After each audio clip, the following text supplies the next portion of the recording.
He's here, everybody. Good evening, everybody. It is Thursday night, November 3rd, 2022. A very special episode of, I don't know if we should call this the Don Tony Show or the Sit Down, but I am Don Tony, and with me is JD from New York. Outside of the name Cornette, the biggest podcaster in the world as far as pro wrestling goes. JD, how you doing? You're being nice, bro. Come on. No. It's who's bigger? What, these clickbaiters that say like, oh, Roman Reigns assaulted by Sami Zayn and stuff like. I mean, you see that crap that's out there, you know? Do I want to be labeled with Cornette though? That's the thing. Okay, all right. Yeah, you know. I appreciate the sentiment. I mean, I love what I do, man. That's the most important thing at the end of the day. Yeah, absolutely. See, that's the thing I think a lot of people seem to forget. If we didn't care about pro wrestling, if JD didn't care about pro wrestling, you know, like we wouldn't put in this time and effort. And my God, you know, what you do. And obviously what went down this weekend is a perfect example of it, because I said it on my show at least 3 times already, that if it wasn't for the size of your audience and how loyal everybody is to you, none of those people within AEW or elsewhere would even waste 2 seconds of their time on you. They know you have influence, and for some, they know that you are right in a lot of ways. But we're going to talk about that a little bit later. We're going to just get into a couple of little tidbits as far as wrestling news goes. I'm sure a lot of you are asking our thoughts on Mr. Jeff Jarrett being signed by AEW. We're also going to talk about something that was added to Rampage for this Friday, and that'll kind of segue into a conversation about AEW and viewership.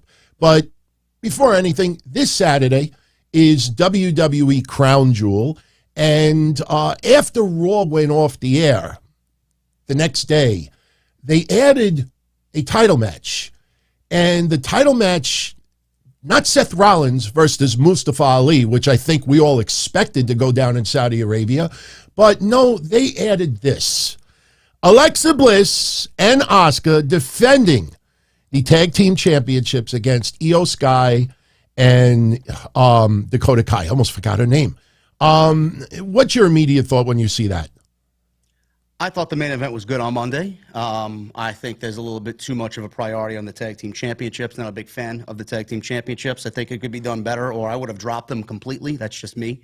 But the initial reaction when I seen the title change on Monday was, well, Bayley has to be winning the title against Bianca at Crown Jewel. And then I got to thinking, are they really going to do that? Because I know Bianca's their girl right now. And if they don't do that, Damage Control, I feel like, has been damaged a little bit too much. Then we got War Games coming in. So I feel like if we're going to do the title change, we're probably going to get the same result in Saudi. And then Bayley, I feel like, is going to have a big night at Survivor Series with War Games. I think Triple H is kind of lining up Damage Control to win War Games, being the first ever. Yeah. My honest take is, you know, I don't live in Saudi Arabia, never been there, but my perception from many thousands of miles away is everything's got to be over the top. The greatest ever of this, the most biggest spectacular of this, the unbelievable of this. So I almost feel like I kind of feel different. If Bianca is not going to drop the title, if Roman Reigns is not going to drop the title, if the Usos are not going to drop the title, then, you know, somebody's got to drop a title, it feels, especially in Saudi Arabia. So it almost feels like Triple H said to the Crown Prince, what if we do the Women's Tag Team Championships and we do a title change? I think it's going to go back to Sky and Kai. And I think the change on Monday was simply to have a title change at Saudi Arabia. Typical WWE, huh? I know that they're big on changing the culture, and they feel like they can change how things happen and how things are perceived over there. I could absolutely see that. So that's a good point. Yeah, we'll see what happens. But by the way, you know, for everybody who is not that familiar with JD, surprising, but if there's anybody, you know, we're going to talk a little, we'll get into some deep combo in a little bit. I don't want anybody to think like I'm not going to, you know, personally, you know, introduce him and also get into some of his accolades. I mean, everybody thinks that he podcasts and that's it. There's a lot more to JD that I think a lot of people don't pay attention to. And yes, we are going to talk about the elephant in the room. We're going to address what went down this weekend. Believe me, I have couple of screenshots of tweets ready to go. But something else that came out today, I don't know your thoughts of this, but for those who may not know, not only did Jeff Jarrett make an appearance on Dynamite this past Wednesday, but today Tony Khan announced that Jeff Jarrett is the new AEW Director of Business Development. And I'm curious, do you think it's possible? Ooh, it'd be nice if I take the women off the screen. I don't want women to get mad at me for saying it like that, but do you think it's possible that might have been CM Punk's role in AEW and it just was never made publicly? Maybe because of the friction with him and the Elite before even the all-out post-scrum skirmish? Well, Tony Khan, I believe it was with Ariel Helwani where he mentioned that, and maybe it may have been a slip of the tongue. It might have been done purposely by Tony Khan, but he did say that CM Punk does have a management position within AEW. So you could be right on that. As far as Jarrett is concerned, I talked about this on my own show last night. I feel like it's a good move. I feel like Tony Khan, the one problem I have with Tony Khan is I feel like he has too much on his plate. I feel like Ring of Honor and the purchase of Ring of Honor has dampened AEW. I think we're seeing too much of a priority of Ring of Honor, and it's not really sitting well with the fan base, me especially, because I feel like we're seeing too much Ring of Honor, less of AEW, and it's not really the same show that we have come to know and love.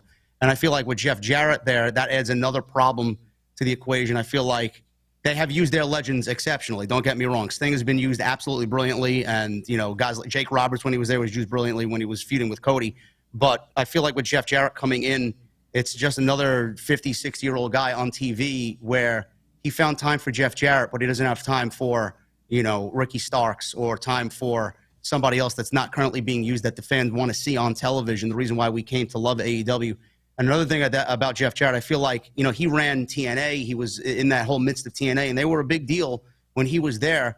Some of that influence, possibly some of that knowledge to rub off on Tony Khan. I think it's a good acquisition backstage. As far as TV, it better be minimal.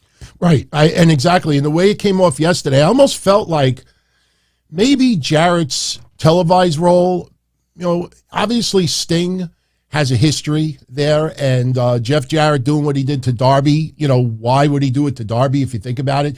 Cole Carter, it feels like he's going to be the NWO Sting. Not even just the garbage mask he wore yesterday, but it feels like he's the only guy in the group now where he'll get his ass kicked. Like there's no one else in the group as far as that clique goes that would get his ass kicked. So Satnam Singh's not going to get his ass kicked, and neither is Sanjay Dutt.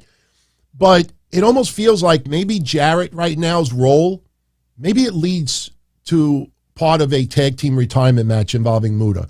I feel like Great Muta is going to make an appearance in AEW, almost to try to go against the fact that Shinsuke Nakamura is going to face him on January 1st.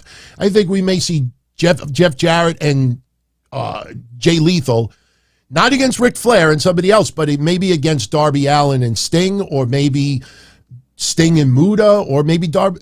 I don't know. I don't know where this is going to go. I could see Darby and Sting. I could see that being, maybe for Revolution in February. But at the end of that, if they want to build towards that, that's fine. Because like I said, AEW has used their legends pretty well. But outside that, I don't want to see him on television. I'd rather see Jay Lethal just as Jay Lethal. Yes, exactly. You mentioned Ricky Starks. Oh, and by the way, I love this sign yesterday. I don't know if you caught that sign yesterday. I did. I absolutely did. We'll definitely touch on Ring of Honor. Before we do, though, they announced, since you mentioned Ricky Starks, he's going to be appearing. Ooh, I accidentally closed the file. He's going to be appearing on Rampage Friday. JD, he speaks. We're going to hear from him. I am sick and tired of these we'll hear from, he speaks, because you know what's going to happen. 9 times out of 10, he's going to start talking and somebody's going to interrupt him. And where do you think this is going, Ricky Starks? You think AEW finally realized, wow, we have money in this guy, let's start using him, or you think this is just smoke and mirrors? Just another smoke and mirrors move by Tony Khan. I feel like he got back. He was actually trending today all day because of the very lackluster Dynamite that was last night. And it was probably, in my honest opinion, I praised them more times than I care to count. I feel like yesterday was their worst show of the entire year. It just didn't hit with me, on top of everything that I had to deal with. And then, that was surrounding that match towards the end of the night. I feel like a lot of people have complained. And then Tony Khan, when people complain, Tony Khan listens. Tony Khan does what Tony Khan wants to do. He thinks he's doing right, and then when fans complain about something, then he gives us what the fans are complaining about. Case in point, Malachi Black. Now he's going to get a big reintroduction. Should have been the case with them. House of Black should have been trios champions, as far as I'm concerned. They should have been the top trio in the entire company.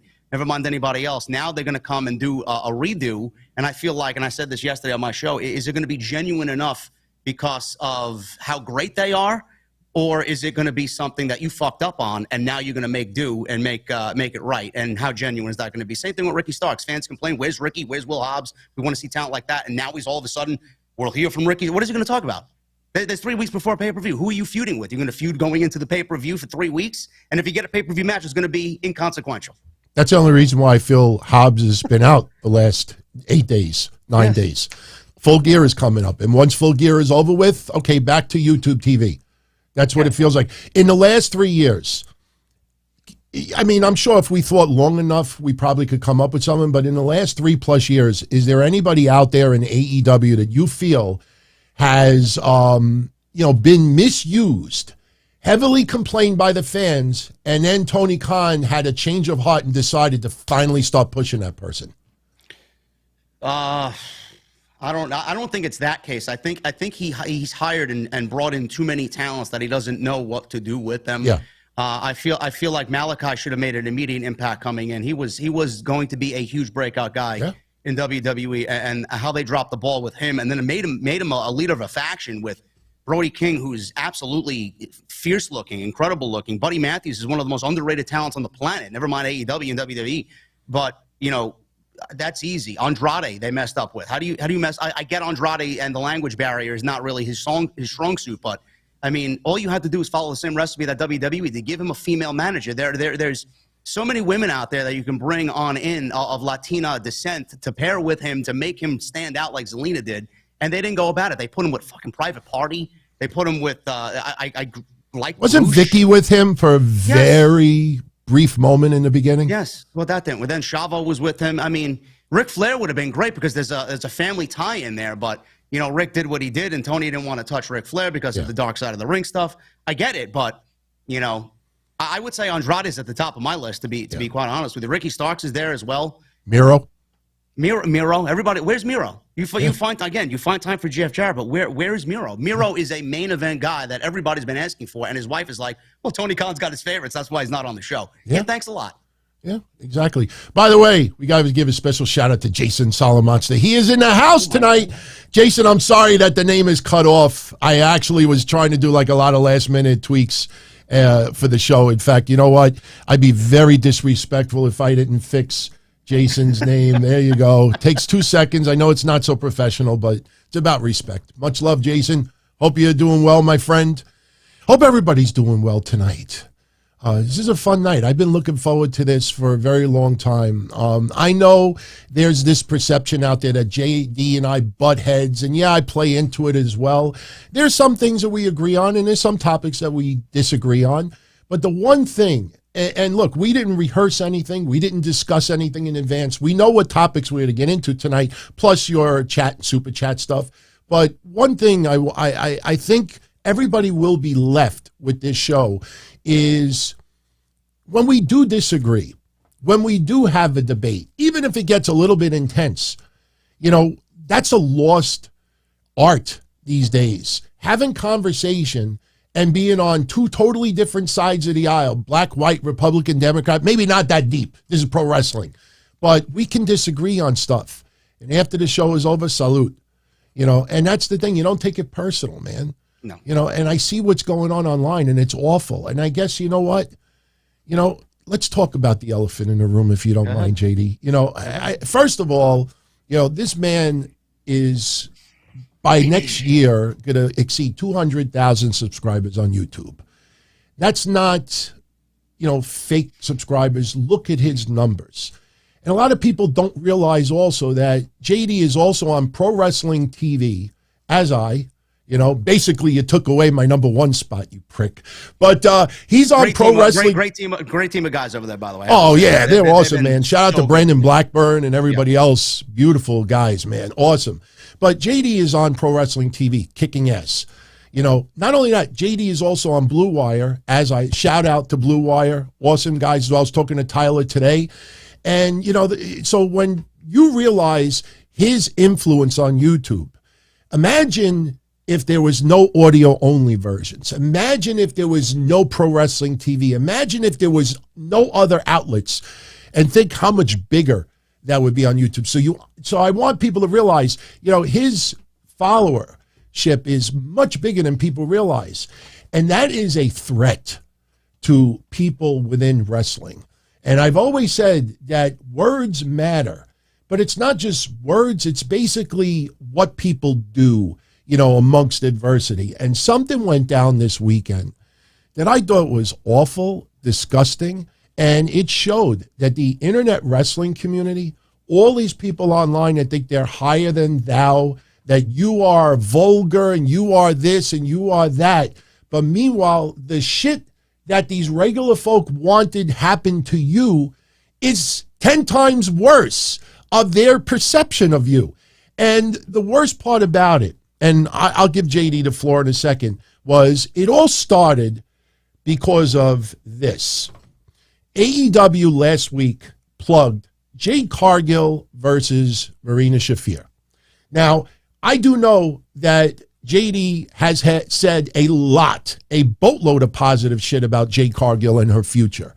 Right? Marina Shafir, I mean, a lot of people, you know, feel that she doesn't warrant the TV exposure she's getting. Fine. But all he did was say, please, for the love of God, no. Nothing personal, nothing against Jade. You know, it just said, please, for the love of God, no. That is an opinion about a match that is going to take place. Well, did he say any personal attacks? No. Did he? No. He did. All he did was criticize, give his opinion of a match that he is not looking forward to, that he feels is not going to be very good. So Jade Cargill goes back and says, damn, I heard you all the way from your mom's basement. Calm down, Mark. All right. So, you know, she obviously, you know, you can't express an opinion. Well, that opened the fucking floodgates, because the next thing you know, you got Britt Baker, you know, making remarks. You got Rebel making remarks. You have Peter Avalon, Sonny Kiss, a whole boatload of people making remarks. And what caught my eye more than anything was this. Yep. Now, Britt Baker, let's go one step back. Somebody asked JD, are they aware that you're talking about characters on TV and a script, not them personally? And you said, no, they did not. Now, maybe in the past, some people have felt, you know, different about personal, but this was strictly criticism about an upcoming match. There was nothing personal about this. Well, Britt Baker decided to make it personal. She goes and grabs a tweet from a while ago, and she says, and I'll put that tweet up right now. She says, is this you? You've been pushing this narrative for months. Nothing to do with the character I play on TV. I didn't know that Britt Baker was in that match yesterday. But anyway, you don't know me, and you have no idea what goes on behind the scenes. You can judge the wrestler you see on TV, but not the person behind it. Britt Baker may have made a valid point. It had zero to do with your opinion about the upcoming match that was happening on Dynamite. She decided to make it personal. Then Rebel goes in there and says, he's not a victim. Opinions are one thing. This is not about a singular post. He has a history of insults, false accusations, defamation, slander, and libel. Enough is enough. Well, this is what I have to say about that. This is just my honest opinion. You know, I used to be extremely vulgar, and I couldn't get politics out of my mouth. And when people got upset at things that I said, I got an email, I got a DM, and people would express to me, you know, I didn't like that. I didn't appreciate that. I don't like what you said about me, this and that. We have a conversation. And, you know, if I feel that I made a mistake, I learn from it. When Rebel is talking about libel and slander and all this other stuff, did she ever DM you over all these months so offended by what you have said? Did she ever DM you once and say, listen, you know, I think this is wrong and you don't understand. Did Britt Baker, for all of these months, if this has been building for months, did they reach out to you at all privately and express some displeasure or anger? Or is this just a case that because Jade Cargill has a tremendous following on social media, because they saw an opportunity that, hey, this guy, we don't like him. He has this giant following. He does insults. He does this. Let's all gang up on this guy. And then when I say words matter, everybody on social media that follow these individuals, where if you add it up, it's in the millions, they're all in favor of them, going after you, trying to do this, say this and that. And each one of them is like, oh, I'll be able to sleep at night. The other one is, I love you guys. It's almost like a celebration that, they're punching you in the face. And they're using, once again, everyone, they're using him simply criticizing a match he is not looking forward to see.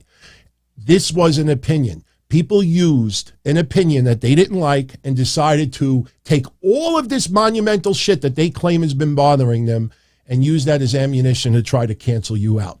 And I think that is wrong. I think that is awful. And I think that just goes to show that most of these people, if it offends them that much, you open your fucking mouth. You drop an email. You drop a DM. You say something. You don't have to say it publicly. Every blue check mark out there. Oh, I had a problem with JetBlue. Oh, my coffee didn't have enough sugar. Oh, this steak was uncooked and this and that. How come nobody handles their shit privately? So I give you the floor and I ask you, leading up to this weekend, did any of them ever reach out to you? I don't know the answer, so I might be barking up the wrong tree, but did any of them ever try to address to you, hey, GD, I don't know where you're getting this information, but this is not true. This is not what I'm about. This is wrong. This is wrong. Anybody ever try to clear this up with you? The only people that have been in my DM are anything positive that I had to say about AEW, because I've been 98% positive about the show, and people who are in power there have reached out to me and said, thank you for your support. So, I mean, I know there are people there that appreciate me and what I do to bring awareness to what they're doing. As far as this situation, the Rebel did not reach out to me. Months they've been laughing at me. Nobody reached out to me as far as that is concerned. Rebel never reached out to me. Britt, funny enough, 3 days before this all went down, she actually followed me on Twitter. So I got a bad vibe. I told a few close people that I know, I don't like this. I feel like this is a funny situation. And now we know why she followed me. It's because I had made that comment on that tweet that she had copied and pasted, ready like a fucking loaded gun. It was what I said about Swerve when she was on Swerve's podcast. Mm-hmm. And none of them have reached out to me, but apparently they've been laughing at me for months. They've been laughing at Jesse, my partner on Wednesday, for months. Deanna Purrazzo chimed in. Tony Storm apparently has been laughing. Chelsea Green liked the tweets. They all came in. Tay Conti, Sonny Kiss, all of them. Nyla Rose even liked the tweets. I'm like, what did I do so terribly to these people that I needed this on a Sunday when it was a family day for me and my entire day got ruined? Britt did reach into my DMs during the day, and we had several hour-long conversation about what went wrong, what went completely awry here. And at the end of it all, she did take the time to listen to me, and we squashed things for now as far as me and her are concerned. So she did accept my apology, and what really got it started off there was, I'm open about what I hear and what I see. And I think you and I had spoken about this before the show started. I have no sources. I don't have any sources. I take what Sapper's reporting. I take what Mike Johnson's reporting, Meltzer, and then I play it off as my opinion. My podcast is my opinion reaction based on what others opine. Yes. And, it came to a situation where I make assumptions about what I see on TV. I know I work in House of Glory. I know there are a political, landscape and environment in pro wrestling. So I know that there's backstage politics. They could tell me there's no backstage politics, there's no backstage pull, but we all know Britt Baker is a huge favorite of Tony Khan. So, there is definitely preferential treatment there. I'm not a dummy. So I see it, and I said that on the show, and she took great offense to that. You know, I'm holding people down. How dare you say that about me? You know, you sided with Thunder Rosa. You heard one side of the story. You didn't hear my side of the story. She said, I'm going to come out and say what I need to say when the time is right. I'm like, okay, but I got the one side of the story from everybody else that's reporting it. Can I interrupt you for a sec? Listen, I know none of them give a shit about me, and that's fine. And a lot of them I actually say nothing but kind things to, so I'm not going to start throwing shitstorms, but I am going to make one point that I think if this gets back to them, each and every one of them need to understand what they do not understand about JD. And this is a fact. JD never once ever said, my sources have told me that Britt Baker, blah, blah, blah, blah, blah. My sources told me that so-and-so did blah, blah, blah, blah, blah. He reacts to what is being reported online. And I have brought this up for the last 2 weeks, and I used the Chris Jericho, apparently saying to CM Punk that he's a cancer to the locker room. Take note of something that anyone realizes, and that is you never see any of these news sites ever say, we reached out to Britt Baker for a comment, for clarification, and received no reply. We reached out to Chris Jericho to verify if this is true, and he did not respond. We reached out to Tony Khan if this is true. We reached out to Ken. We reached out. You never see any of these reporters ever saying, we reached out, because the minute they do, if the wrestlers tell them, listen, that story is not true, there goes the story. There goes the clickbait. There goes the conversation. There goes all the hits. There goes the big topic in the newsletter. There goes this, and that. You never once. See, look, people report the way they do.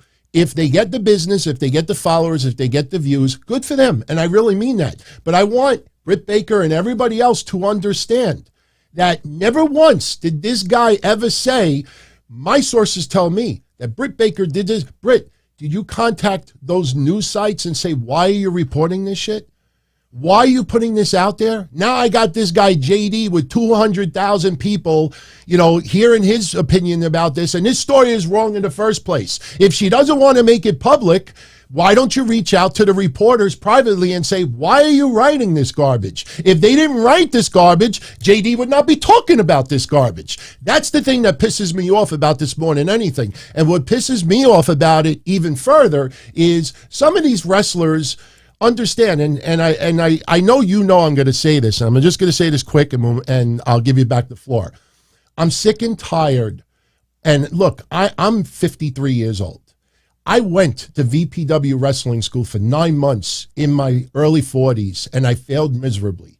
I tried to do it. I didn't do it, and I didn't do it well. All right. But I'm sick and tired now when I see all of these wrestlers for decades saying, unless you go in the ring, you want to step through these ropes, you want to feel what we do, until you step in that ring, you have no right to say what you say. And I'll use baseball as an analogy. You got a baseball player on a major league team, and his name is Martin Shafir, and he's batting 150. And baseball podcaster JD from New York is talking about Martin Shafir and says, this guy sucks. Why is this guy getting play time? Why is this? Why is it? Blah, blah, blah, blah, blah, blah. And that baseball player says, look, until you go in the batting cage and hit 500 swings, until you go on the road 200, 300 days a year, until you get 2 hours sleep, until you do all this stuff, you have no right to say what I say. So now JD says, okay, I'll give it a shot. I will swing 500 swings in a batting cage. I will go up and down the road. I will do this. I will do this. I will do this. And then 9 months later, you say, wow, man, I didn't realize how hard this is. Well, guess what? Martin Shafir is still batting $150.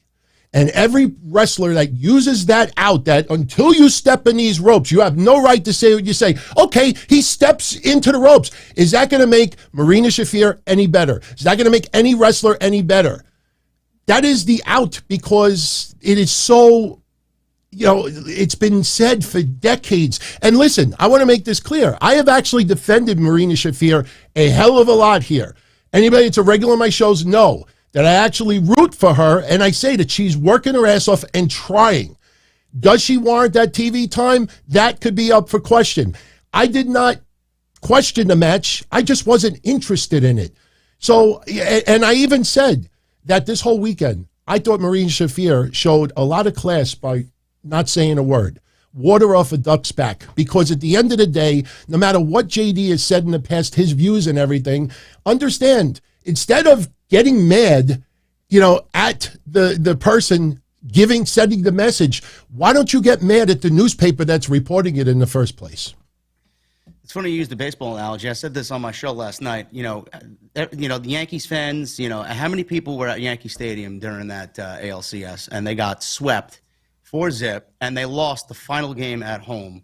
How many people went on social media or in that stadium and they left going home saying, oh, the Yankees fucking suck. They wasted the season. Aaron Judge had an MVP season, wasted it all. They didn't hit, blah, blah, blah. Pitching didn't come up to work. How many people left that place saying they suck? How many people went on social media claiming Yankees this, that, to Aaron Boone and every other player? Did you see Aaron Boone go on social media saying, oh, you're not a baseball player. You don't have any managerial experience. How dare you, blah, blah, blah. No, he didn't say shit. None of them interact with the fan base. They're going to come back next year, go to spring training, try hard, start all over again, and come up with a new strategy on how to win the AL East. That's it. Why are you interacting with the fan base, putting them down? Those are the fucking people that pay your bills. Those are the people that pay the salaries for the players that go into that stadium 82 games a year. It's ridiculous. I hate that. Just like I hate it. It could be used for anything. Like, I love music. I'm wearing one of my favorite band hoodies right now. They haven't put out every fucking album that's been a banger. Some of the shit sucks. Yeah. But I have every right. I go to a restaurant. Food's not good. The one time I go, I have every right to say it's not good. Yeah. We can criticize anything we want. Absolutely. My cat's criticizing me now. Well, again, we're not taking any personal shots at anybody. All we're doing is just, using a platform to basically address what went down. And it's pretty awful to see that, because at the end of the day, the one thing that happens also is, when JD makes his remarks, he makes his reactions based on what is being reported out online, whether it's news, gossip, this and that. But, for every wrestler that gets upset at criticism thrown their way, especially when it's reaction to a rumor, how's about you start calling out the news outlets and the sheets and whoever it is. And I'm not singling any one individual out, but I see that absent. They never, ever address the fact that it's being thrown out. The reason why nobody talks about Thunder Rosa in that way is because, number one, Thunder Rosa has proved in the ring that she's earned her keep. And number two, when something comes out there about Thunder Rosa, she goes right on Busted Open or someone else and say, why is somebody starting this? This is not true. This is not true. That's true. When someone says, I'm going to address it later on. Well, then if people start developing a snowball and you leave it out there for months and months and months because you're not ready to address it, that's on you. That's not on the people that are talking about it. They can't read your mind.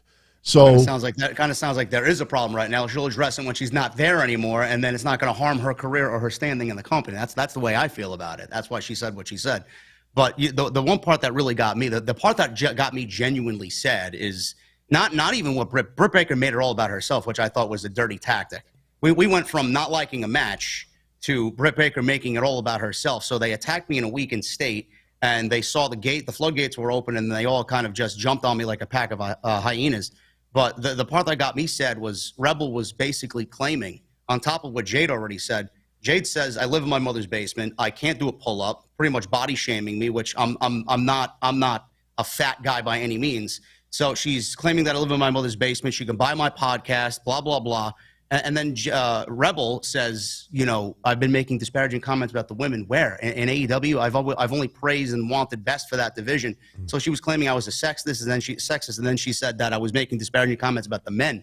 I mean, in what way? Like, what are you talking about? So it came off as if she knew who I was. And like you said, none of these people, they're laughing at me for months, but none of these people came into my DMs and said anything. But then they want to go on social media and claim that they know who I am and falsify who I am so that it spawns all these hateful comments all throughout the day. And it was literally 5 days of nonsense. Yeah, and it felt like there was a celebration. Yeah, yes. And it's this idea like, oh, we're all unified and we're family. No, it felt like everybody was toasting each other like, yeah, we fucked him this time. You know, 3 years ago, when AEW first started, I used to call Britt Baker Dr. Shit Baker because I thought what she was doing on TV was shit. Well, you know what? She started working her ass off.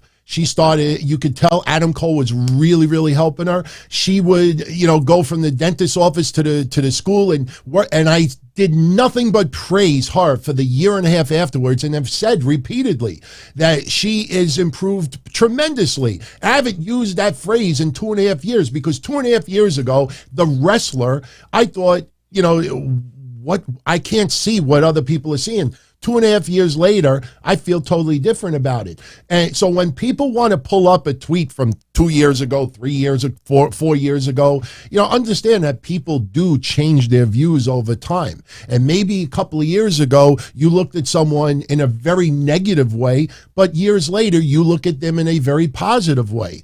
So, bringing out old stuff, it just feels like, you just trying to throw darts at someone. And it just felt like there was a celebration this weekend, and there was no celebration. What happened this weekend showed the worst of the worst. And I guess I ask you this, with what's going on with these dirt sheets and the news sites and putting, all this toxic and look, the behind the scenes people in AEW throwing crumbs, this smear campaign for CM Punk and everything else. Do you think, like a lot of these sites, podcasts, newsletters, you think they're causing irreparable harm to AEW? Because every time, look at Colt Cabana yesterday. I'm very curious. I have no idea. What was your thoughts on Colt Cabana coming out yesterday? I thought it was, I want to say it was petty Tony Khan, but Tony Khan can be petty if he wants to. I mean, it's his company. I feel like bringing CM Punk in was a great decision. Letting CM Punk go is going to be an even more difficult decision for him. And if he does make that decision, he has my support. And I think it's a great step forward for him as a boss, because that's not an easy decision to make whatsoever. That's your moneymaker, and the reason why we're going to talk about what AEW can do to fix themselves to get within Monday Night Raw striking distance. Sure. But Colt Cabana, I felt it was more of a Jericho decision, to be honest with you. I feel like I don't want to say it is what it is, but I feel like Jericho had influence in that, because he did say about the CM Punk situation, it was a cancerous element to the locker room. It was a detriment to the locker room. Who's to say Jericho didn't throw his 2 cents? And I want Colt Cabana. And Tony Khan goes along with what Jericho says because he's one of his most trusted guys. I do think a decision like that is making AEW irreparable, because you had everybody claiming what they did at the scrum, and then most of these dirt sheets in the podcast were celebrating Colt Cabana last night. It was a good decision. Like, why are you one way one time, and then now you're celebrating that he's back? Well, I mean, I don't think he should be there anyway. It's just going to be an eyesore and take the attention away from what we really need to care about, right. And that's the on-screen product. Right. I say 2 things. Number one, this is no disrespect to Colt Cabana at all. Him with the tears, that was human emotion. Good for him. If I'm Colt Cabana, yeah, you should revel in that and really celebrate it. This is not about Colt Cabana. But I also felt yesterday that, when it comes down to the news sites and the podcasters, and I said this the night, of the scrum incident, CM Punk has no worth to them anymore. The EVPs and the people that work behind the scenes, those are the ones that still have all the worth to those sites, because the ones that get the crumbs, they broke the dog's tooth. They didn't break the dog's tooth. This was a calculated this person's a cancer. This person did this. Our sources say this. They're not going to get that from CM Punk. So they need these people, and I think is now with CM Punk, pretty much the nail is in the coffin. I think Colt Cabana yesterday was AEW's way of saying, all right, CM Punk, we even mentioned Cabana's mother yesterday. It's like, okay, here's the final nail in the coffin for CM Punk, and now everybody realizes, Punk is gone. They're supporting the EVPs. Now the EVPs didn't do anything wrong. Now the EVPs, they were just trying to clear things up, and so I personally think a lot of these sites, I know any news is, better, like Shane Douglas. I always use this. I had a long talk with him many, many years ago, and he said a phrase, talk good about me, talk bad about me, just talk about me. And I think you know, in AEW's eyes with Tony Khan, I think that's the case. You know, just talk about me, just reported this and that. And again, when you see a lot of this being put out there by these sites and podcasts, take note. Everyone remember this. Every time you see something gossip, especially about this, take note. You never see one of them ever say, we reached out to so-and-so for comment, and they didn't respond. We reached out to so-and-so for clarification. They didn't respond. They never, ever do that because they know the answer. And plus, when someone is feeding them bullshit to push a narrative, I brought this up 7 months ago when the rumor came out that CM Punk pushed Colt Cabana towards Ring of Honor. We don't know if it's true or if it's not true, but people were saying that, you know, it's not true.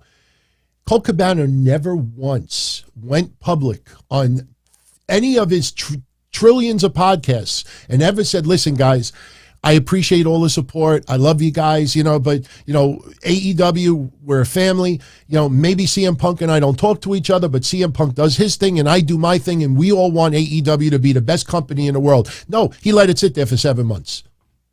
So I think these sites and podcasts, they're doing such irreparable harm. And I don't know if Tony Khan realizes it, and I guess we could segue to Ariel Helwani, because I know you and I totally disagree with this. What's your thoughts on the interview that Tony Khan did with Ariel Helwani? Because I thought, you know, this is like, it's like Michael Landsberg on TSN Off the Record back in the 90s. You know, yeah, maybe he's not on that level, but you know you're going on a podcast of one of the most influential, most powerful journalists in the sports, entertainment, MMA world. You know you're going to get hit with some, you know, deeper questions, not just fluff. And sure, there was a couple of things I definitely understand Tony Khan could not talk about. But I thought even some simple questions, I thought I don't know if Tony Khan just never prepared and never realized what Ariel Helwani's all about, or he was just going in there like, hey, this is a guy who favors WWE. You know, I'm going to get some publicity out there, and at the same time, when this guy tries to hit me with shit, I'm going to just embarrass him. Tony Khan is not a good people person. He's not good. He's not good with the media. I mean, I've been to several of the scrums after the shows are over. I mean, I appreciate him giving us the time, but he's just not good with people. He wears his emotions on his sleeve too much, and he doesn't want to peel back the curtain a little bit. And like you said, some of the simpler things, I don't understand why he didn't answer some of those simpler things. I get why he can't talk about the CM Punk situation. If I'm him, I don't want to talk about it either because it's a huge black eye for the company. But you are to expect that. Maybe it's something that he should have went over with Ariel Helwani before the show. Like you said, prepare a little bit better. Don't ask me about it because I'm not going to be asking questions. But I believe he asked about Bray Wyatt. I don't know why you can't talk about Bray Wyatt. Like, did you have discussions with Bray Wyatt about coming on in? I can't talk about that. Yeah. Like, why not? Bray Wyatt's the biggest free agent outside of the guy that you just brought in a year ago, CM Punk, and you didn't have discussions with. You can't tell me if you had discussions with him. Was there interest there? I can't talk about that. I mean, I get it, but. Yeah. You know, the only part I don't really agree with is Ariel Helwani went on social media. And like you said, like, you know, with the whole Britt Baker situation, the Jay Cargill thing, and people just putting their feelings out there. I believe Kayla Braxton blasted an Uber driver not too long ago because it was like no sleep the night before. And I just wanted alone time and silent time. It's like, why are you blasting somebody who's living an everyday 9-to-5 job trying to make ends meet, and then she has to deal with you and then putting her face on social media? I mean, to me, if Ariel Helwani did that to Triple H, I would be like, holy shit, you can't. Would you do that to Triple H? No, he would not do that. But he did it to Tony Khan. Yeah, why? That's true. That's a good point. That's the problem that I had with why would you do that to Tony when I know for a fact you just interviewed Triple H for Clash of the Castle, and you would never, if Triple H danced around the topics. It was the most frustrating interview of all time. Would you do that to him? No, that's not fair. Yeah, I actually agree with you. I think Ariel Helwani should have had a conversation with Tony Khan beforehand and say, listen, I'd like to talk about this, like a little pre-interview. You know, and it almost feels like there was no pre-interview done whatsoever. So I up to now, I actually defended Ariel Helwani 100%, but, you know, you make that point, and I agree with you. So Tony Khan makes himself look bad more times than not, even though I know there's passion and heart and genuineness there. But Ariel Helwani kind of added to, you know, it making, you know, him look bad as well. Like, bro, you should have just remained silent. The interview was bad. Just move on to the next interview, really. You didn't need to put it on social media. Yeah. We're going to get into Bray Wyatt in a minute. We're definitely going to talk about, you know, Wyatt 6 and Uncle Howdy, Uncle Harper. But, you know, this was an interesting question that a few people asked. You know, pretty much, like, what do we think AEW needs to do to get 1.5 million viewers on Dynamite? That boat is sailed, DT. that was CM Punk. That was all Punk. If they didn't do it with Punk, bro, they're not going to achieve that. I'm sorry. Now, you know how they, you know, I seen the list of questions that you had before we came on live, and I was thinking, how do I answer this question? Punk was the answer. How else can we go about that? You want to know my honest answer about how we get to 1.5 million? Tony Khan needs to stop booking the show. Tony Khan needs to be Triple H in this role, and you know, I'm a big admirer of what Triple H did in Black and Gold. I thought he did a fantastic job, and we're starting to see that again on the main roster now. But I feel like Tony Khan needs to put himself in the chair and start listening to other people's ideas instead of the entire show being 100% him. And he needs to have, you know, things on his plate that are very minimal. He's literally got a 7-course meal sitting in front of him, and he's the only one sitting at the table. He needs to delegate, and he needs to have a writing team. They need to hire a writing team, and I feel like things would be refreshed at that point. And then we would start to see, you know, incremental interest in the show. But him doing it by himself, man, I think he's actually harming the show more than he's doing good. Yeah. I think the problem that's happening now is for 3 years, we see a pattern on TV. We see, you know, I was joking about this the other day. I think the problem is that Tony Khan, you know, he's a billionaire. He's got billions and billions of dollars. And I've said this before, he could lose $100 million a year in AEW, which would be unheard of. But let's just say he loses $100 million, which is impossible, but he does. In 10 years, that's $1 billion, which is about 10% of what he earns, or what he has right now. I personally feel that the only, you know, even if AEW only gets 900,000 viewers, even if AEW, you know, only gets, you know, 5,000 people in an arena, I think even if it only gets 120,000 pay-per-view buys, I think that as long as the networks are happy and as long as he has a platform that he could fulfill, because this feels like this is Tony Khan's playground and we're all invited to see it. And, you know, we may bitch and complain and we get a little nugget here and there, like we're going to hear from Ricky Starks on Friday. And then after Full Gear, what happens? And then with the fans, Ruby Soho, Tony Storm, this person that's not named CM Punk or Bryan Danielson or a former major star. You know, I think people are more into the debut, surprise, you know, reaction. And then they don't complain that, wait, we only got 2 minutes of women's wrestling in a 2-hour show? What the fuck happened to this person? What happened to them? Oh, well, they're on YouTube. They're on YouTube. They have 45 matches on YouTube, but they only have 2 on national television. So I personally think that, like you say, I don't think they can get to 1.5 million until this Ring of Honor stuff is off TV, because Ring of Honor was never a tremendously viewed product. It had a niche following. You know, and I think back to 2001 with the WCW, ECW invasion. You know, it took over WWE television until, what was it, No Way Out? I don't remember the pay-per-view it was, or it was Invasion. And, but the storyline was they were taking over, and then WWE won in the end. And then slowly, everybody with WWE wrestlers. Here, it's like WCW invades or ECW invades, but we don't have a lot of WCW wrestlers coming in. We don't have a lot of ECW wrestlers coming in. We have wrestlers who are signed already to the company that are joining these groups. Remember, Samoa Joe signed with AEW. He didn't sign with Ring of Honor.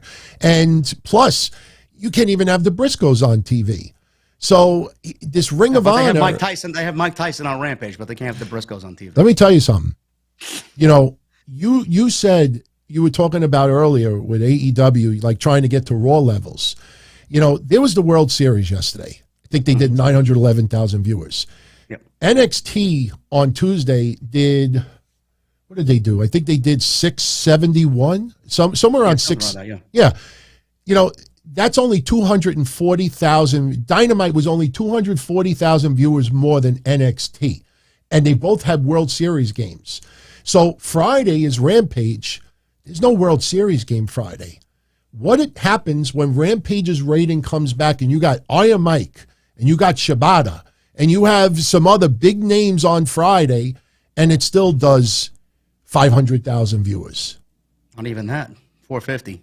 You know, and it's live. Yeah, and it's live on top of it.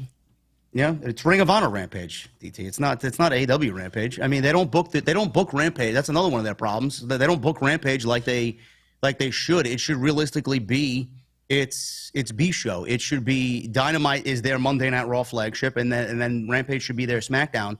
It's never going to be where it needs to be until they move, you know, that show off of Friday night, away from that dreadful time slot, and move it to a decent night, Thursday preferably. You know, Wednesday, Thursday, double dip AEW television at 8 p.m. Like it's there's so many things wrong that I just feel like he's just letting fly, because he's just happy that he's booking his favorites, and he's, like you said, he's in his own playground. It's his own little toy bin. You can't act that way. And a lot of people that I know, friends that are in the business that know people that know people, they say, you know, all elite friends. It's a little too friendly backstage. Yeah. They get their friends hired. Their friends hired, and that's the way it's certainly coming off. Like, you got a boss trying to be friend instead of a boss trying to be a boss, and he doesn't know what he's doing, and then he doesn't have people to delegate to because he wants to do it all himself, and he thinks he can do it because he's got old VHS tapes back from 1980. You know, that doesn't work that way. Yeah, I want everyone, you know, the one thing that I'm sick of the most on TV is the constant clusterfucks after the matches are over. I want people to realize, you know, the Embassy I have a little bit of love for because of Prince Nana. But the thing is, if you look, you know, this goes back to Forbidden Door and before that as well. You look at, for the last 6 months, after a match is over, and you see all these people coming out. Yeah, FTR comes out, giant pop. Yeah, you see Wardlow come out, giant pop. But before those guys come out, look at the crowd reaction. When you have all these New Japan guys and the Embassy and random people having all these beatdowns in the ring, everybody is sitting on their ass. The only time they get energetic is when somebody's music hits. And then, oh my God, it's somebody. So it's like the crackerjack surprise. If you don't get that crackerjack surprise, everybody has their hands on their asses. Yeah, the one thing I could say about the show, too, I feel like it needs to flow better. You know how you watch something really epic and it's great? I'm going to use this as an example because some people shit on this online. Edge and Finn Balor had an absolutely tremendous match at Extreme Rules. Yeah. They did such a tremendous job with that story. They let everything breathe. Some people were complaining that it went 30 minutes. I mean, of all the things to complain about, those two guys going 30 minutes is the one thing you're going to complain about. But it started off slow. They shifted into second gear, third gear, fourth gear. That match hit such a high point. People were at a fever pitch. The storytelling was on point. They let things breathe. They let things materialize. That beatdown at the end of the show, they let sit. The facial expression on Edge, Beth Phoenix laying on the ground, Judgment Day being as sinister as they've ever looked. They let it linger. They let it breathe. It's like, I don't want to sound like a mark, but I legitimately felt emotional for Edge watching his wife just lay on the ground like that. That's the storytelling coming out of that man, and I love that man for that reason. AEW, if that happened, right to the next segment. Excalibur's fucking shilling dates during like like, bro, really? Let the fucking thing breathe. Yeah, we're here to watch captivating storytelling, and you're shilling me AEW at the fucking Coliseum in Los Angeles. I don't give a shit. Yeah. You know, let it breathe and let it flow. Like that's what they're getting away from. And when Road Dogg says it's booked like an indie promotion with fucking indie whatever lights and budget, I agree with him. When he says that, I agree with him. Yeah. They have to get better at that. Yeah.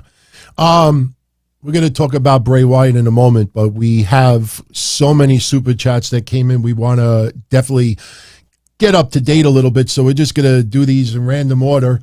So Bob the Builder, shout out to you, my friend. $5 spot. I'm glad TK bought Ring of Honor, but I think featuring it on Dynamite has really watered down the shows. He's not interested in Ring of Honor stuff. Agree with you 100% there. It's just Ring of Honor never was a ratings killer. And, see, the problem is AEW never reached their ceiling. And before they could reach their ceiling, they watered it down with the Ring of Honor stuff. So now you're bringing down your AEW product.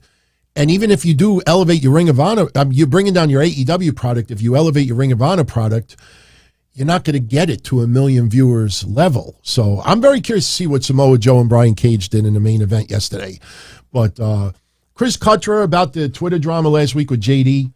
Where were all of Marina's co-workers when she was being destroyed for that promo she cut? Looks like it's only convenient to defend a co-worker when a star is involved. Okay, I mean, I just think, like I said before, if JD didn't have the following and the people that, the size of the show that he has, I don't think anybody would care all that much, to be honest with you. I mean, there's a lot of other people that echo what JD says, but, JD says it and a couple 100,000 people hear it, somebody who may be in danger of losing their job, and then you got social media blowing up against that person. It could cost them their job, So the people that always seem to be the most pissed off either do have attitude issues or backstage issues, or maybe they do have problems in the ring. Don't know. He also says Ring of Honor is being shoved so far down his throat, he's going to go to the bathroom and crap out the SATs. You do not disrespect Jose and Joel Maximo. They are good people, man. I still have my old promo from my 2001 hotline. Yo, this is Jose Maximo, the SATs. You're listening to Blackheart Sports Entertainment Hotline. Call 718-303-4444. Wait a minute. I heard about you guys. You're cursing. Those guys were awesome. Him and Red. Ronnie C. Oh, we'll get to your Vince McMahon one in a moment. Thank you for that, Ronnie. We'll get back to it. Let's see. Are we going to see the True Dawn at the House of Glory show? Yeah, once COVID gets a little bit, I think we're pretty close to that. I definitely, it's just the problem is, just timing. I would absolutely love to go. You'll see me in a House of Glory show. I'll be checking it out. Absolutely. It was a good time. Yeah. Sit down with Don, Tony, and JD. Cheers. That's from ECW Hardcore 07. Much love to you. Much love to Chaos with the 20 spot. Let's roll. I hope everybody's having a great time tonight. Much love. Much love. Steve Joseph showing support for JD and myself. Keep doing what you're doing. Much love. Solomonster once again, one of the OGs. Much love, my friend. Yeah, Jason's good people. A lot of people don't even know this. House of Glory, big wrestling promotion here in the Northeast. Guess who the two of the commentators are? Me and Jason. Jason Solomonson and JD, commentators. I just want people to know that. A lot of you probably don't even know that. AS7607, shout out to you. It's been a rough week for her, trying to get through it. Hopefully we get your mind off. A little escape tonight. Have a little bit of conversation. Don't worry, we're going to get to some Triple H and WWE stuff where we will definitely butt heads, especially when we get to Braun Strowman. Shout out to ECW Hardcore again. Forget the neckbeards. Yeah, I guess, You know what? As long as it's not neck fat. That's what, a lot of people, do you remember that with me? That was the one thing that they used to always make fun of me. They would say neck fat. Yeah. So I still have some, but all right. Prodigy, OTS faithful here on the show. Definitely need some crossovers with JD. Being this caring guy that has a passion for pro wrestling, you say that. Cancel culture needs to die out in wrestling. JD, you think cancel culture is ever going to go away? No, that's only going to get worse. Yeah. Hopefully with Elon taking over Twitter, hopefully we see a little bit less of that, and a little bit more freedom of speech, which I'm big on. I feel like people have the right to express their opinion, obviously, but cancel culture sucks, bro. Yeah, I love Mick Foley. We disagree on politics so much, but I love that man for personal reasons. But him leaving Twitter, I mean, stay there and speak and voice your opinion. Just walking away, I don't know, man. I just thought that was a big mistake on his part. Brian Becerra, shout out to you, my friend. He is on his recliner and enjoying this very much. Thank you. Much love. What site reported Alexa Bliss? Just curious where JD got that info from. What info? Yeah, you got to elaborate a little bit more, my friend. I mean, you know, you know what the problem is, guys and girls? What happens is one person reports it, and then 50. I'll give you a good example, everybody. Give you a great example. We'll get back to Super Chats in a minute. I know this is random, but JD, I'm sure you're aware, Bodie Hayward got released from NXT. And, you know, he actually did a little YouTube video or social media video, and he also did an interview today. And I'll tell you what this has to do with the Alexa Bliss Super Chat just came in. If you everyone, go on 50 websites right now that are reporting about Bodie Hayward's comments on why he was released, you will see all 50 websites writing the same thing. What is the problem with it? They took it all from Dave Meltzer's Wrestling Observer. And they left out the most important sentence of his whole interview. And in that interview, he said that what he was really confused about is that it was a 45-second phone call to let him know he was not maximizing his potential. And that's why they let him go. Because Dave Meltzer left that sentence out of his recap or report, 50 other websites wrote the same thing and never included that sentence. So it is very difficult to say to you or to anyone else out there, where did we get, or JD get the source from this and that. You don't know who originally put it out there. I just happen to know with the Dave Meltzer thing because some people actually credited Meltzer. But, you know, that's the problem that again, you know, JD's opines, he gives opinions.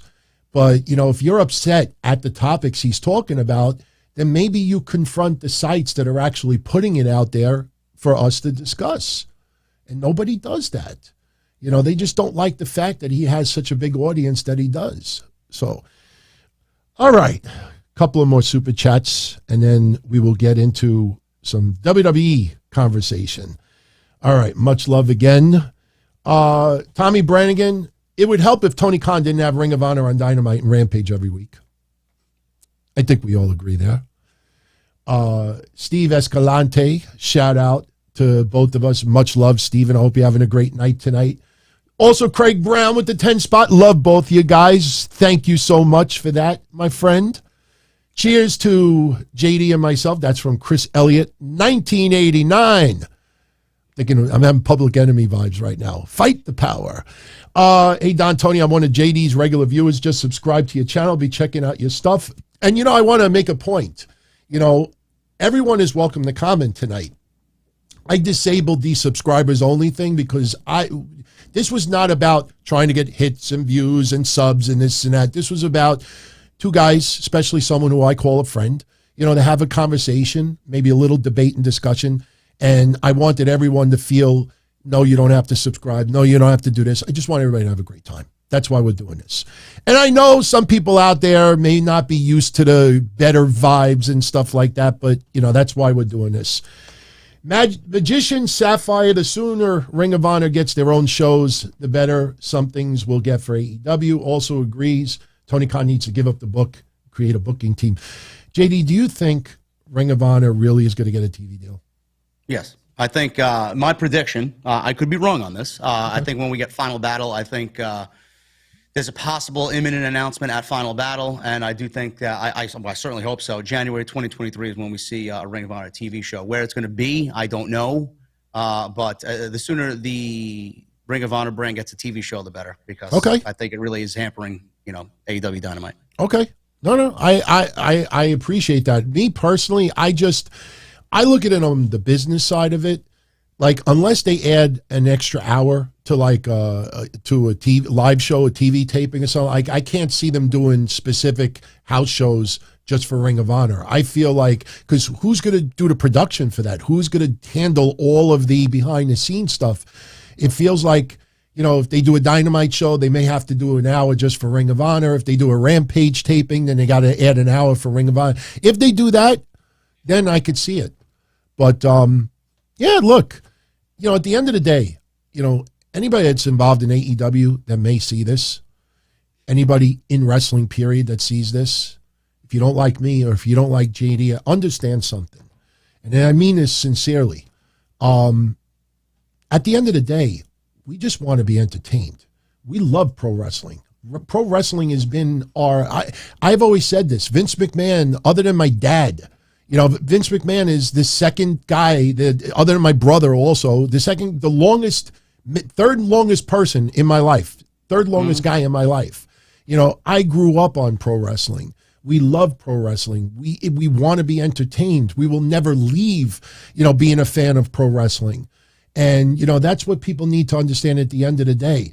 No one here is trying to just pick a fight and be an asshole. No, it's like food critics that only go to 5-star restaurants. They expect the best of the best. And AEW and WWE should be the best of the best. That's why you don't hear much criticism about Impact or MLW or some of these smaller feds, because you know what they are and they're a lot smaller. So you're not expecting, the best of the best. This is what also hurt me too. Like it made me sad at the end of the day. Like with what they did, what the ladies did to me and gang up on me with that gang mentality, and Jade throwing the insults out that she did. I feel like that's how they truly feel about the fans, and it's very disparaging. Like we support what you're doing. I love what they're doing, and that's what they think of the majority of their fan base. Marks and body shaming, and they can't do a pull up, and they live in their mother's basement. That's their vision of their fan base. Yeah, and it's sad to think that. Yeah, and like I said, at the end of the day, it felt like there was a celebration, and it's like, you're not going to shut anybody down, and all you're doing is just proving the point as far as why there's a toxic environment out there. At the end of the day, nothing gets canceled out, and at the end of the day, everybody is worse off because of it. Everybody's you're good. I can't wait for the next match that I don't like. Yeah. I'm going to use the same. Please, for the love of God, no. Yeah. It's just my opinion. That's all it is at the end of the day. And like you said, I do what I do because I love pro wrestling. I'm 40 years old. I've been watching since I was 4 years old. I've been, to many wrestling shows in my day. I love everything that Vince is a part of my childhood. Me and Gene, Bobby the Brain Heenan, like they'll never leave me till the grave. I'll be watching all the old shit till the day I die. It's something that I've ingrained my life in. It's the one thing that has always been with me, and I just want the best for it. I want the best show possible, and that's if that is bad to them, guilty. I want them to understand this too.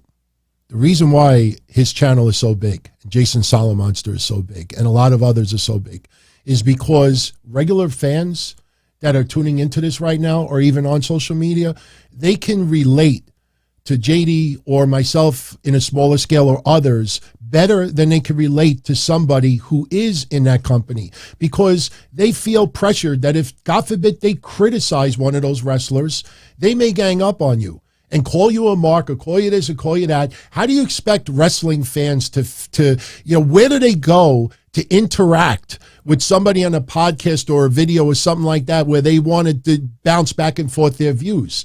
That is why, some wrestlers, they have podcasts. The reason why they're so popular is because they are down to earth. They make their fans feel comfortable, and they don't have to do it by body shaming or insulting.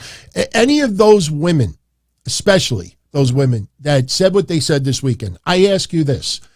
If any of you had a podcast out there, do you think the people tuning in would feel comfortable enough that if they criticize you about your matches or maybe some attitude or rumored reports, you think they would feel comfortable enough that you wouldn't go after them, like really go after them?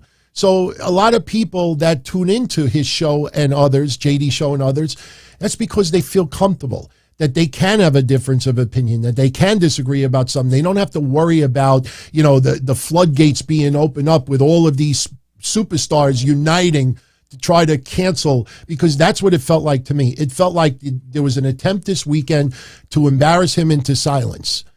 And in the end, the opposite is going to happen, because they're going to realize, we could see that everybody seemed like they were celebrating what went down this weekend. I thought it showed the worst of the worst as far as the internet wrestling community. The worst of the worst. I know this is the platform to be talking about this. Let me ask you a question.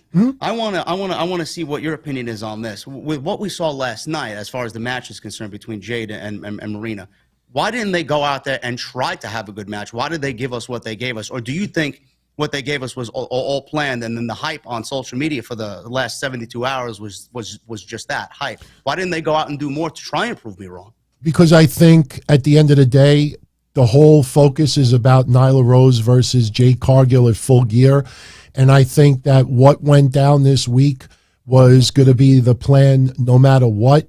And they hyped it up to make it seem a lot more important than what it was. And then obviously, you know, your remark kind of like put it in perspective, and a reality check to everyone like, wait, like, oh God, please, for the love of God, no. Because in the end, I think a lot of people foresaw what you foresaw, is that this was just going to be some type. Look, Nyla Rose is stealing her car. Nyla Rose is stealing the belt. Nyla Rose is stealing her dignity. So why would Nyla Rose not show up tomorrow when Marina Shafir has been a tag team partner on YouTube for the last bunch of months? So what I saw yesterday, I expected. I will say this, though. As much as I try to defend Marina Shafir, and, you know, I will also say Marina Shafir wrestles like, you know, Roderick Strong talks right now. Come on, you guys. So unimpressive. Roddy, we love you. But like I said, if I was in a desert alley, you know, in a dark alley at 3 o'clock in the morning with no lights, and you came up to me and said, give me your money. Oh, come on. You know, you are not intimidating. But when Marina Shafir wrote that tweet and said, for the love of God, you will earn my respect. Yes. Marina, we don't expect an answer. I wonder if they went over the match with you before you made that tweet. Because yesterday, it seemed like you just took a beating. Like, why should we have earned your respect? You know, you have my respect for, you know, for trying and working hard and keeping silent and not trying to be toxic and this and that. But, you know, what was the point of that post? You know, you went out there yesterday. It's not your fault. That's the way that they had the match. But what was the point of writing, for the love of God, you will earn my respect after Wednesday? Where? You know, it was a squash match with guest commentary. This is a lesson learned. Don't take it up with me. I'm not the problem. Go talk to TK. He's the one that books the shit. Don't. I have nothing to do with what happened on Wednesday. Yeah. Go talk to TK. He's the fucking mastermind. I'm not to blame. Absolutely. Shout out to AEW Neckbeards 3, who's tuning in. Thank you for the 5 spot, my friend. And Brandon Oak says he can't believe that his super chat did not get read. Brandon Oak, hold on. Brandon Oak, did I ignore you? No, I didn't. Brandon Oak, I will go back and look, but, wait a minute. Why is DT claimed? Brandon, I was not intentionally ignoring this. Why did I claim multiple times as being the first vaccinated podcaster? How can I prove this? Because when I put it out there, when I got my first shot, no one else in the podcasting world had ever put out there that they got their first shot. Maybe someone did. One thing I think we could say with all honesty is I'm the longest running podcaster out there. Hey, there you go. 25 years. Which means I am extremely old. I don't know when to give it up. Do you want to know something? Come on. You want to know something? For you, my friend, I don't know if you tune into the shows regularly, but just for you, on Sunday, at the very beginning of the show, I will put on the screen my vaccination card. Do you know, 1 week ago, I got my 5th dose and a flu shot at the same time. I didn't even post it. I got 5 shots, and I still got fucking COVID on my honeymoon. All right. Blame NXT for that. Yeah, I know. All right. Let's shift gears and let's talk about some WWE, and in particular, Wyatt 6, Uncle Howdy, Uncle Harper. JD, what's your thoughts on where this is going with Bray Wyatt? Because one of the reports that came out in the last week was that WWE underestimated how popular Bray Wyatt's return has been, and a match between him and Roman Reigns is imminent. Do you think that's going to happen? And do you think it should happen either now, before, or at WrestleMania? I know it's loaded. It's a tricky subject. First of all, they were underestimating how over Bray Wyatt would be upon his return. Like, well, who the fuck is running that company if that's the case? He was the most wanted guy back. As soon as Triple H came back, when's Bray Wyatt come back? He's back, and it was the biggest return of the entire year. Do I think we do Roman? I want Cody versus Roman at WrestleMania. That's my match. Okay, I want to say that first before I dive into anything else. That I would rather take over Roman and Rock. I think Roman and Rock is a situation where it benefits nobody, and Roman, we already know, is the biggest man in the entire sport. So there's no reason to add on top of that when he's already at number one. I know, and the thing is with Roman, I know he's the guy, and I could see him going and wrestling The Rock at WrestleMania because I just feel like we're going to get it this year because there hasn't been any hesitation on it. There hasn't been any like, oh, Rock is doing like 6 movies this summer. I think it's going to happen, and I think Roman's going to take the title and make it 1,000 days as Universal Champion. That's what they want. That's a beautiful number to put into the record books. So even if Roman does go to WrestleMania, I feel like he will hold the title past WrestleMania, and I think they're going to do that at least.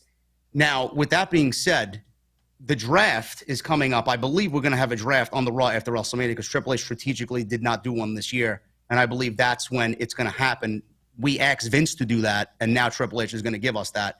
I feel like at that point, he's going to take the WWE title off of Roman Reigns because after WrestleMania, he had beaten the biggest and greatest superstar of all time. Take the title off him, put it back on Monday Night Raw. That would leave Roman to have one title, and then maybe we can start doing Bray Wyatt versus Roman Reigns and take that title off of Roman with Bray. That is we get Rock and Roman. But to me, the story is Cody winning the Royal Rumble and going into WrestleMania and wrestling Roman Reigns and winning the WWE Championship. But, the whole thing is Roman has 2 titles. So I don't think we're getting Roman losing before WrestleMania. I don't think he's dropping a title before WrestleMania. So he's going in and coming out of WrestleMania with 2 championships. If they do Roman Reigns and Bray Wyatt beforehand, he has to beat Roman Reigns. And I just don't see WWE beating Roman Reigns. So it's going to happen after WrestleMania. When, where, that's up for discussion. I thought of an idea, which is probably a stupid one, but I thought of the what if WWE had Roman Reigns wrestle both nights of WrestleMania, defend the WWE Championship on night 2, defend the Universal Championship on night 1. He's got that's 2 titles. Something I brought up. Yep. And my honest opinion about as far as Bray Wyatt versus Roman Reigns, I have a feeling. I don't know. We have no idea. We're not going to claim inside sources. I got this weird feeling that Bray Wyatt does not wrestle one match until WrestleMania. And I think Bray Wyatt ultimately has a cinematic match at WrestleMania.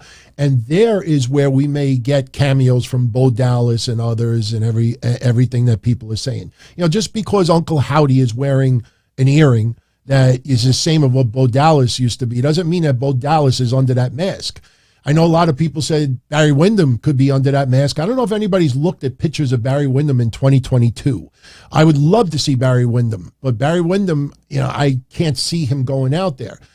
As far as Wyatt 6, do you think it's a faction, or do you think that at the end of the day, the Wyatt 6 is the 6, I have coined the 6 shades of Bray. It's 6 different personalities of Bray Wyatt. And, the Uncle Howdy is the evil side of Bray Wyatt on this shoulder. And then soon we get Uncle Harper, which is the good side of Bray Wyatt. And both sides are trying to battle because I don't know how you feel about this, but I always felt that the Uncle Howdy segments we're seeing on the Titantron is a representation of Bray Wyatt's mind. It's like we're seeing what is being said in Bray Wyatt's mind. It's like a visual of his mind. Do you think it's going to be a faction, or what do you think?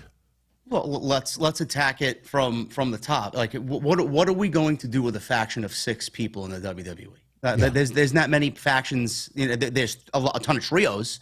What are we going to do with a faction of 6 people led by Bray Wyatt? The only faction that he has to feud with is the Bloodline at that point, and they're only 5. Right. So what are we going to do at that point? What happens when they feud eventually, if this is the case, and they beat the Bloodline, and they're the top faction in WWE? Where do they go from there? Right. Do I think they're a faction? I'd like it to be a faction. If it is a faction, what do I think it is? I think it's 6 personalities of Bray Wyatt, and I think it's 6 different alter egos of Bray Wyatt that he's going to go out there and seek other performers on the roster that fit those characters in that mold, and he's going to find people that fit those characters. Whether it's Liv Morgan, we've been seeing a ton of clues around Liv Morgan's backstage vignettes as Wyatt. Logos all over, stickers and whatnot. There's figures in the background and hooded figures and puppets and whatnot. It could be Liv Morgan. Do I think Bo Dallas is on his way back? Yes. I think it's stupid to not pair them. They should have had them paired way back in the day. Liv Morgan, I believe, is dating Bo Dallas, so there's a connection there. Yeah. Who else fits into the faction? I don't know.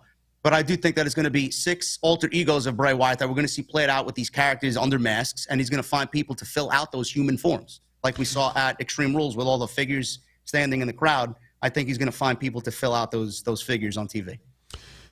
Do you like, if they do introduce Uncle Harper character, do you like that this is also celebrating Luke Harper? I mean, I know it sounds like a dumb question because obviously we want to celebrate Brody Lee. He's beloved, obviously taken from us way too soon. But do you think introducing a character that everyone is going to immediately think of and reflect about Luke Harper, do you think that's the right way to go with WWE?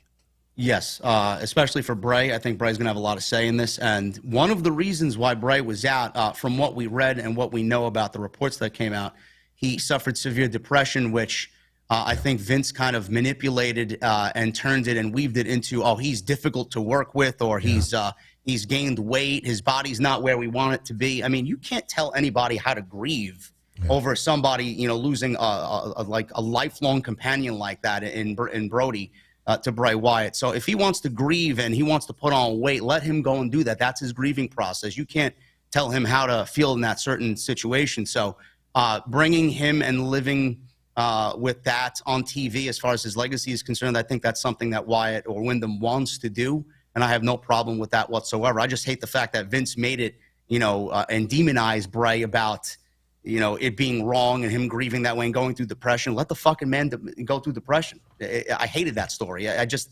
hated how Vince treated him and Bruce treated him. It was just very unfair to me. Yeah, I absolutely agree. But I think we both agree Roman Reigns versus Bray before WrestleMania, not a good idea. No, because Bray Wyatt would have to lose.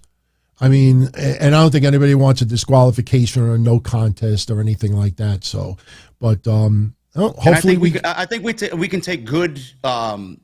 We can feel good about this because I don't think Triple H would never allow that to happen because he's not and Bray would never allow that to happen because it was criticized heavily with what they did with Rollins and Bray Wyatt in the Hell in a Cell that match.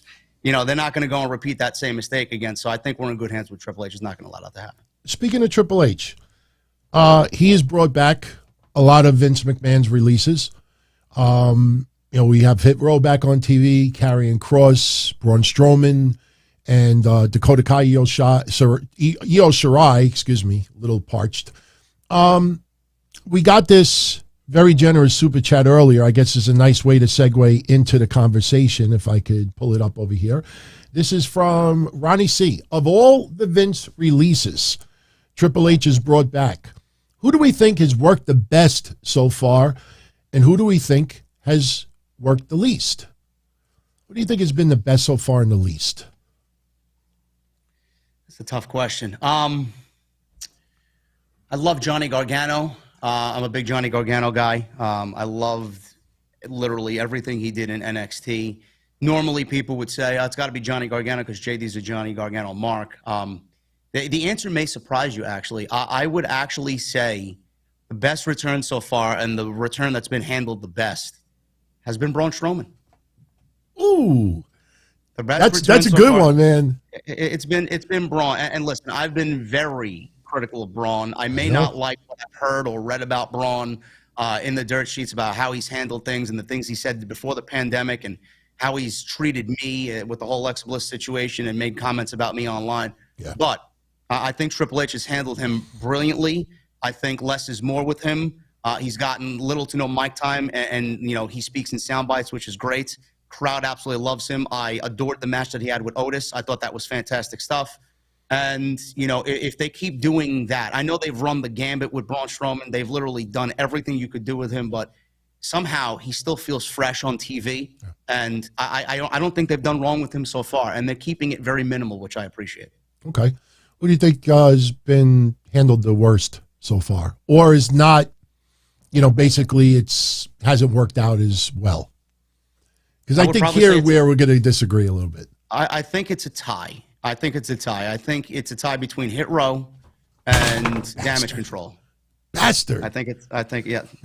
but listen, man, I've had many discussions with my guy Jesse on Wednesday nights. Hit Row is not the same. I think they are ice cold, and so is Damage Control. I don't know what the fuck they're doing with Damage Control, but it felt great when we saw it at SummerSlam, and it just has taken a dive down into God knows what. I don't know what they're doing. Hopefully it fixed itself at War Games. Hit Row does not feel the same. They need a true natural-born mouthpiece and a leader. Whoever that may be, they can't get Swerve. I advocated for Leo Rush. I think that would be a great segue into that. Okay. But they need something because they ain't really working out on TV. I'll take the bullet for this one. First of all, my choice was Braun Strowman. I would have put Dexter Lumis as a close second. Oh, my phone just talked. But I thought Dexter Lumis, I think, is a close second because Dexter Lumis has been a fun character, but he hasn't wrestled, so that's why I don't put him number one. But here's where I'll take the bullet. That's why I was like, you bastard. Hit Row, to me, has been the biggest disappointment so far. And it's not their fault. I want to make this clear. AJ Francis is not your fault. But I'm going to say this as a fat, white, Italian, middle-aged guy from Howard Beach, Queens, New York. The WWE Universe is, to me, more... I don't want to say it's heavily hip-hop. I know that sounds ridiculous, but I'm going to make my point.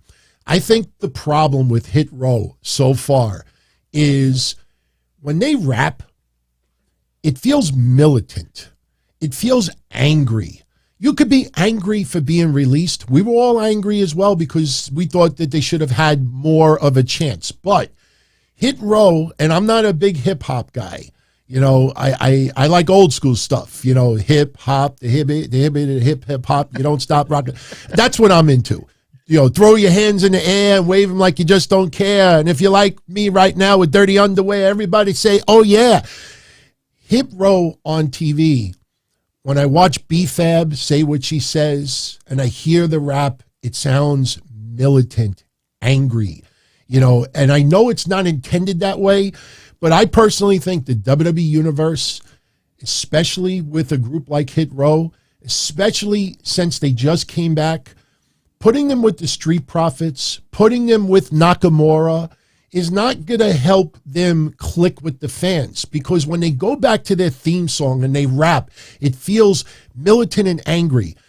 They're not made out for this, but that's what I feel like. That's how they get over. If they're going to do the rap thing, it's got to be feel good. It's got to be easy peasy. It's got to be lighthearted. You know, everybody having a great time. And I just feel if they're going to have this style about them, to me, they have to be a heel.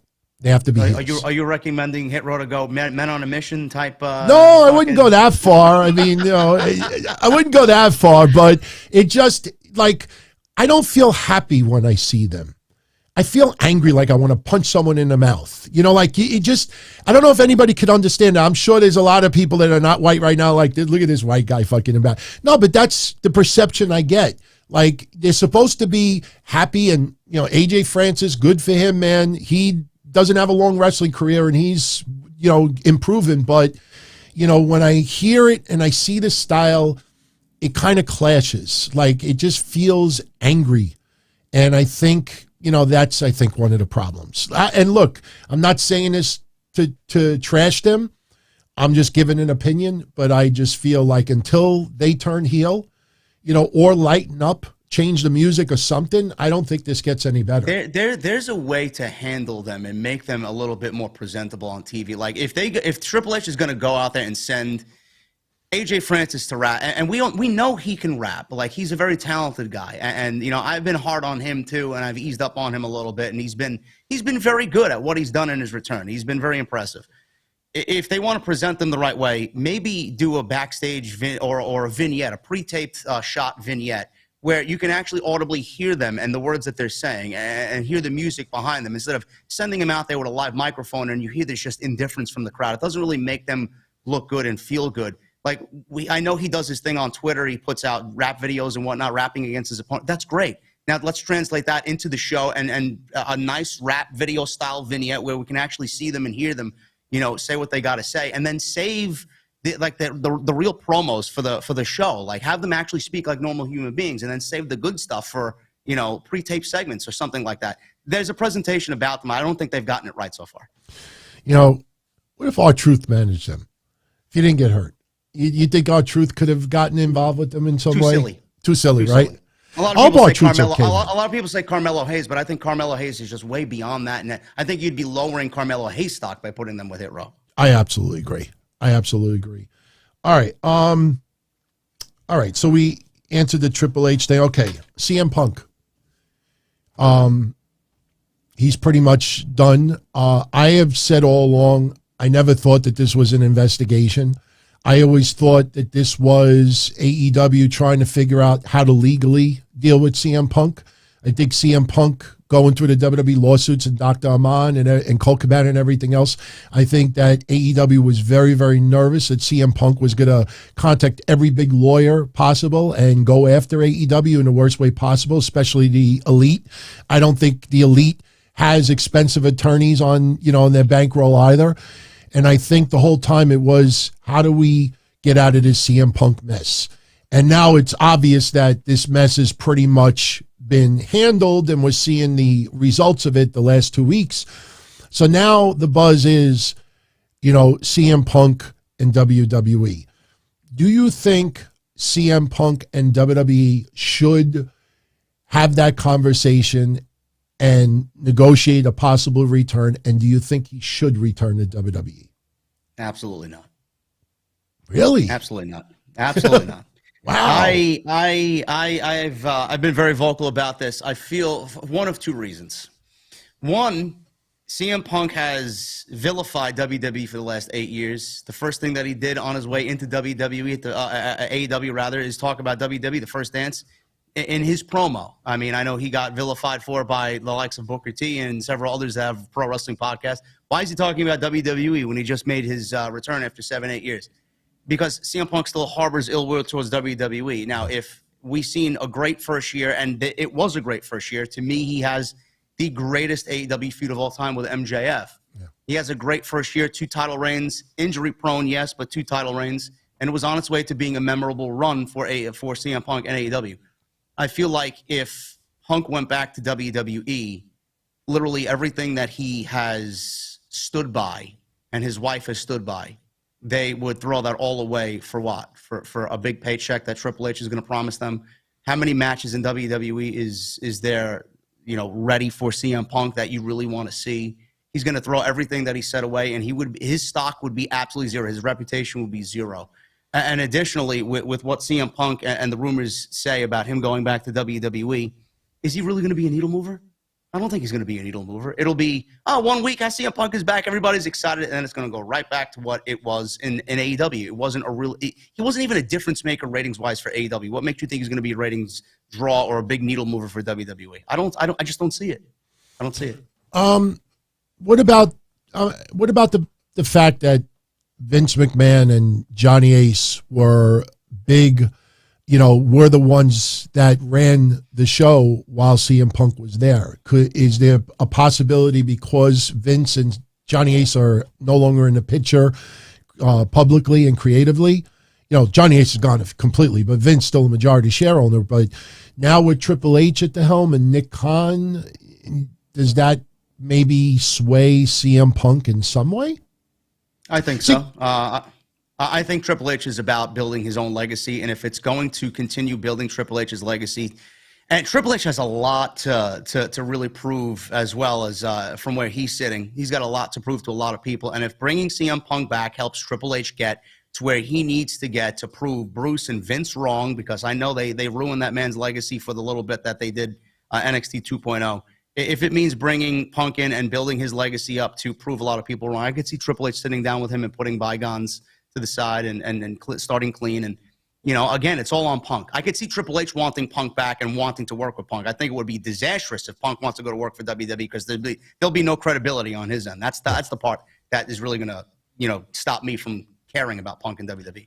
See, I feel that if I say no to CM Punk and WWE, the only reason why I would say no is you burn your bridge, and that's it. The bridge is not repairable. I still think he obviously has worth because, AEW on a smaller scale, he was the biggest revenue generator. The problem is, I think probably there would have to be some fences mended between him and Miz and some others. And, if he refused, and look, we don't know if he refused, but obviously both sides never did. If he didn't make amends with Colt Cabana, being in AEW for the betterment of the company, they never made amends. What makes us think that CM Punk is going to make amends with some people in WWE that he has really gone after in the past? So I don't think, I personally think that if there was ever a discussion for him to come back, I think they would force him to repair, like a lot of those bridges broken with a lot of wrestlers. And I don't see CM Punk doing that. Well, why isn't Tony Khan doing that? Why aren't the Elite and CM Punk being men to mend bridges here and fix the fucking shit that they've destroyed? This could be one of the biggest storylines since the NWO if they actually brought this to television and they made money off of it and they sold tickets. And if you do Kenny Omega and CM Punk after what happened at All Out, they would be able to fill TIAA Stadium and 70,000 people in that stadium with that one match alone. I guarantee you. I think the problem is if they mended bridges. I think the problem is Kenny Omega doesn't own AEW and Tony Khan is. And I think for Tony Khan, he needs the EVPs to run the show behind the scenes. He needs a lot of the wrestlers that are there to run behind the scenes. If they all pick up and walk out, who handles that? I mean, you can't just take other various wrestlers and say, here, could you do this? Could you handle this? Could you handle that? The foundation, and that's why I think we got that vignette last week of, the EVPs that they're being erased from history. I think that was a subliminal message that, hey, little reminder for everyone out there, we are the foundation of AEW. We built AEW. Tony Khan supplied the money, but without us, AEW doesn't exist. And I think at the end of the day, they're sending that message. And I said this yesterday. It feels like even yesterday with Colt Cabana, that was a message by the EVPs to Tony Khan, to the casual fan, to the locker room, and people in WWE and the indie circuit, or anyone else that's thinking about going to AEW. If we were able to bring down CM Punk, we could bring down anybody. And I just feel that for Kenny Omega, unless he beats CM Punk, and that is the only way, I just think for Tony Khan, I don't think he is obsessed with making money. I don't know if you feel that vibe. It feels to me that when you have this much money, I play an online casino game related to Mohegan Sun. There's no real money involved, but I have 3 billion chips. So now I play this game where you gamble 2 million chips a game. And usually you only gamble about 100,000 chips. And the reason why I gamble so much is because I have so many chips. Even if I lose 200-300 million chips, it's not a big deal. I still got a lot left over. It just feels like Tony Khan, I don't feel that money grab. And I feel like when sales are down a little bit, I don't know if you've bought an AEW shirt lately, but with shipping, and me because I'm a little heavier, it's like $45 for one shirt for tax and shipping. And, so it just, I don't see, Triple H and WWE, it feels like, okay, this is about the bottom line, the investors, the growing. For Tony Khan, I just don't feel that, sure you would love to, sell 50,000 seats, but I don't think that's on his bucket list. And if the EVPs are the way they are behind the scenes, if they say to Tony Khan, we don't want this fucking guy in this company. Chris Jericho says, this guy's a cancer. We don't want him in this company. You know, I don't see Tony Khan trying to, you know, piss them off and say, you know, it's better, it's good for business, because they never made amends with Colt Cabana. There is a huge point that you made. I really, it's funny you brought that up, because I haven't said this publicly anyway. I haven't even said it on my show. I do feel like Tony Khan, he doesn't need the money. He doesn't need to make money with AEW. Yeah, I mean, it's a hobby to him, I feel. This is, like you said, and I mentioned this before, like you mentioned, this is his playpen. This is his sandbox. And if he doesn't make money, so be it. The one thing that Tony Khan got off on was besting Vince McMahon. He put on shows because he wanted to prove, I could do this better than Vince. I could book better than Monday Night Raw. Monday Night Raw and WWE are at their weakest point. I'm going to show everybody what I can do, yada, yada, yada. Now that Triple H is in charge, they were the alternative when Vince is in charge. They're no longer the alternative anymore, because Triple H is doing exactly what Tony Khan was doing. Triple H was doing it before AEW was even born with NXT. Now that Triple H is doing what he did in NXT on the main roster, Tony Khan's not the alternative anymore, because we're getting two similar products now, story-rich and storyline-driven. We're seeing great wrestling. We've seen more wrestling on Monday Night Raw in the last 3 months than I've seen in the last fucking 13 years. So Tony Khan doesn't know what to do anymore. He feels lost. As soon as Triple H got involved, he feels lost, and I feel like he's lost his way. And now we're starting to see, you know, those holes in the AEW logic and the AEW storyline. And Dynamite really isn't feeling like it used to feel last year, 2 years ago.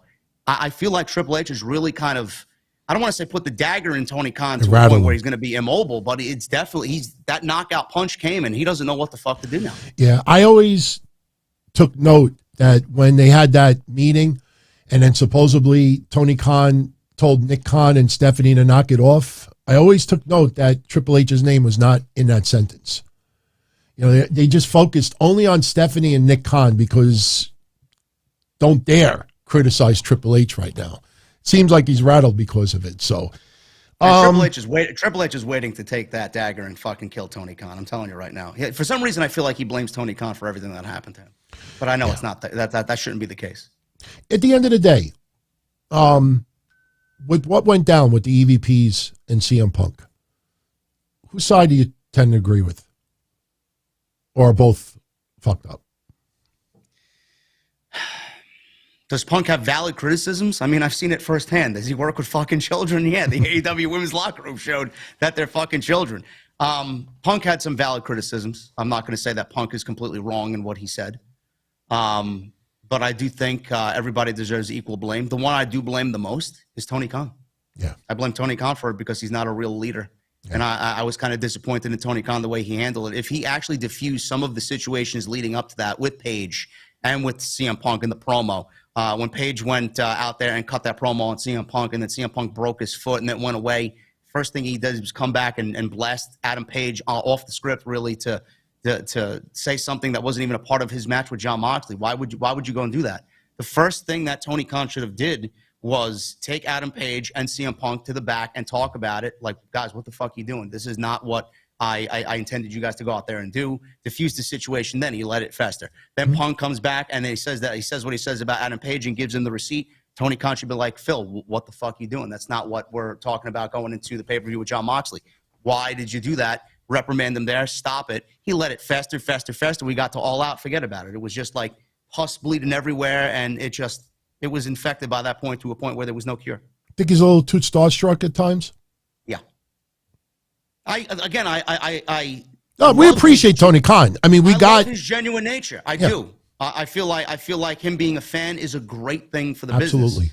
But, you know, you can't go out there and be like you see him sitting next to CM Punk. He's like, look, I feel like he's looking at Pamela Anderson in her fucking prime. Oh my God, look, you know. Yeah. Come on, bro. You can't be doing that. Yeah. I always felt that, you know, with the MJF stuff, I think Tony Khan's biggest mistake is long time ago, he vowed he would never lie to the fans. And the problem is you're in the sports entertainment business where, you know, you have to swerve the fans and you have to have storylines and, you know, you have to give perception and suspension of disbelief, you know. And I personally felt that when MJF walked out. I don't know how you feel. I still feel that was all storyline the entire time. But I feel that if MJF walked out and that was legit and, the rumor of him going on the plane and everything like that, what was absent at that time was Tony Khan never went public and sent the message, not only to the fans, but to his own locker room, that MJF walking out, not only did he walk out of AEW, he walked out on the fans and he walked out on every single wrestler in this locker room that is working hard and trying to make AEW the best it could be. He never once spoke public. And I didn't think it was in fear that MJF was going to cut a promo of him on social media, but I think that the reason why he never did that publicly is because if it would have been leaked out at some point that this was an entire storyline the entire time, yes, contracts legit were being, discussed, but if him walking out was legitimately storyline driven, it would have come across that, hey, wait a minute, Tony Khan lied to all of us. He said that he walked out on the locker and everything else, but meanwhile, it was a lot storyline. And I think Tony Khan refusing to lie to the fans, even though he's in the sports entertainment business, I think this is why he doesn't speak out. I think that's why he didn't say anything about Ariel Helwani. That's why he doesn't send a message publicly that, we're a family, we're bigger than this and that. Just an overall general statement. You have never seen that at all. So, I don't know. MJF, speaking of MJF, January 1st, 2024. Is he AEW or WWE? I honestly think MJF has signed the contract extension now, and he's going to be past 2024. I think he's extended. I think they're playing it up as he is going to be a free agent and the one reason why I say that is because if I'm Tony Khan, why am I having MJF go on my television show and talk about Nick Khan and call Triple H the greatest professional wrestler of all time, or my favorite pro wrestler? I believe you said in regards to Triple H, and mention certain things about WWE television. Why would I allow that to happen if this guy's going to be a free agent in 2024? I feel like he's signed. He's got the liberty to do and say what he wants because he is signed, and I got him for another 3, 4, 5 years maybe. And I feel like after the next deal, MJF is going to jump ship because at that point, I don't think there's going to be anything else in AEW for him to accomplish. Yeah, that's a good point. I did not think of that. That's a very good point. See, I always thought, even going back to the ECW days and even some Ring of Honor days when CM Punk, the summer of Punk, when he was going to leave and go to the evil WWE, even when the Dudleys teased that, they were going to take the ECW titles and go to WWE with them. I think that perception of going to the, to the alternative, the bad people, I think that helps with his heel character. But, I agree with you. Why would calling Tony Khan a fucking mark on TV? I've always said I thought that was storyline all along because why didn't the censors catch that? They weren't asleep because they didn't censor anything that he said during that whole spurt. That was at the Coliseum in L.A. Why would he go out on Dynamite that night when Tony Khan was in the afternoon promoting a huge after party with Warner Discovery Media personnel backstage?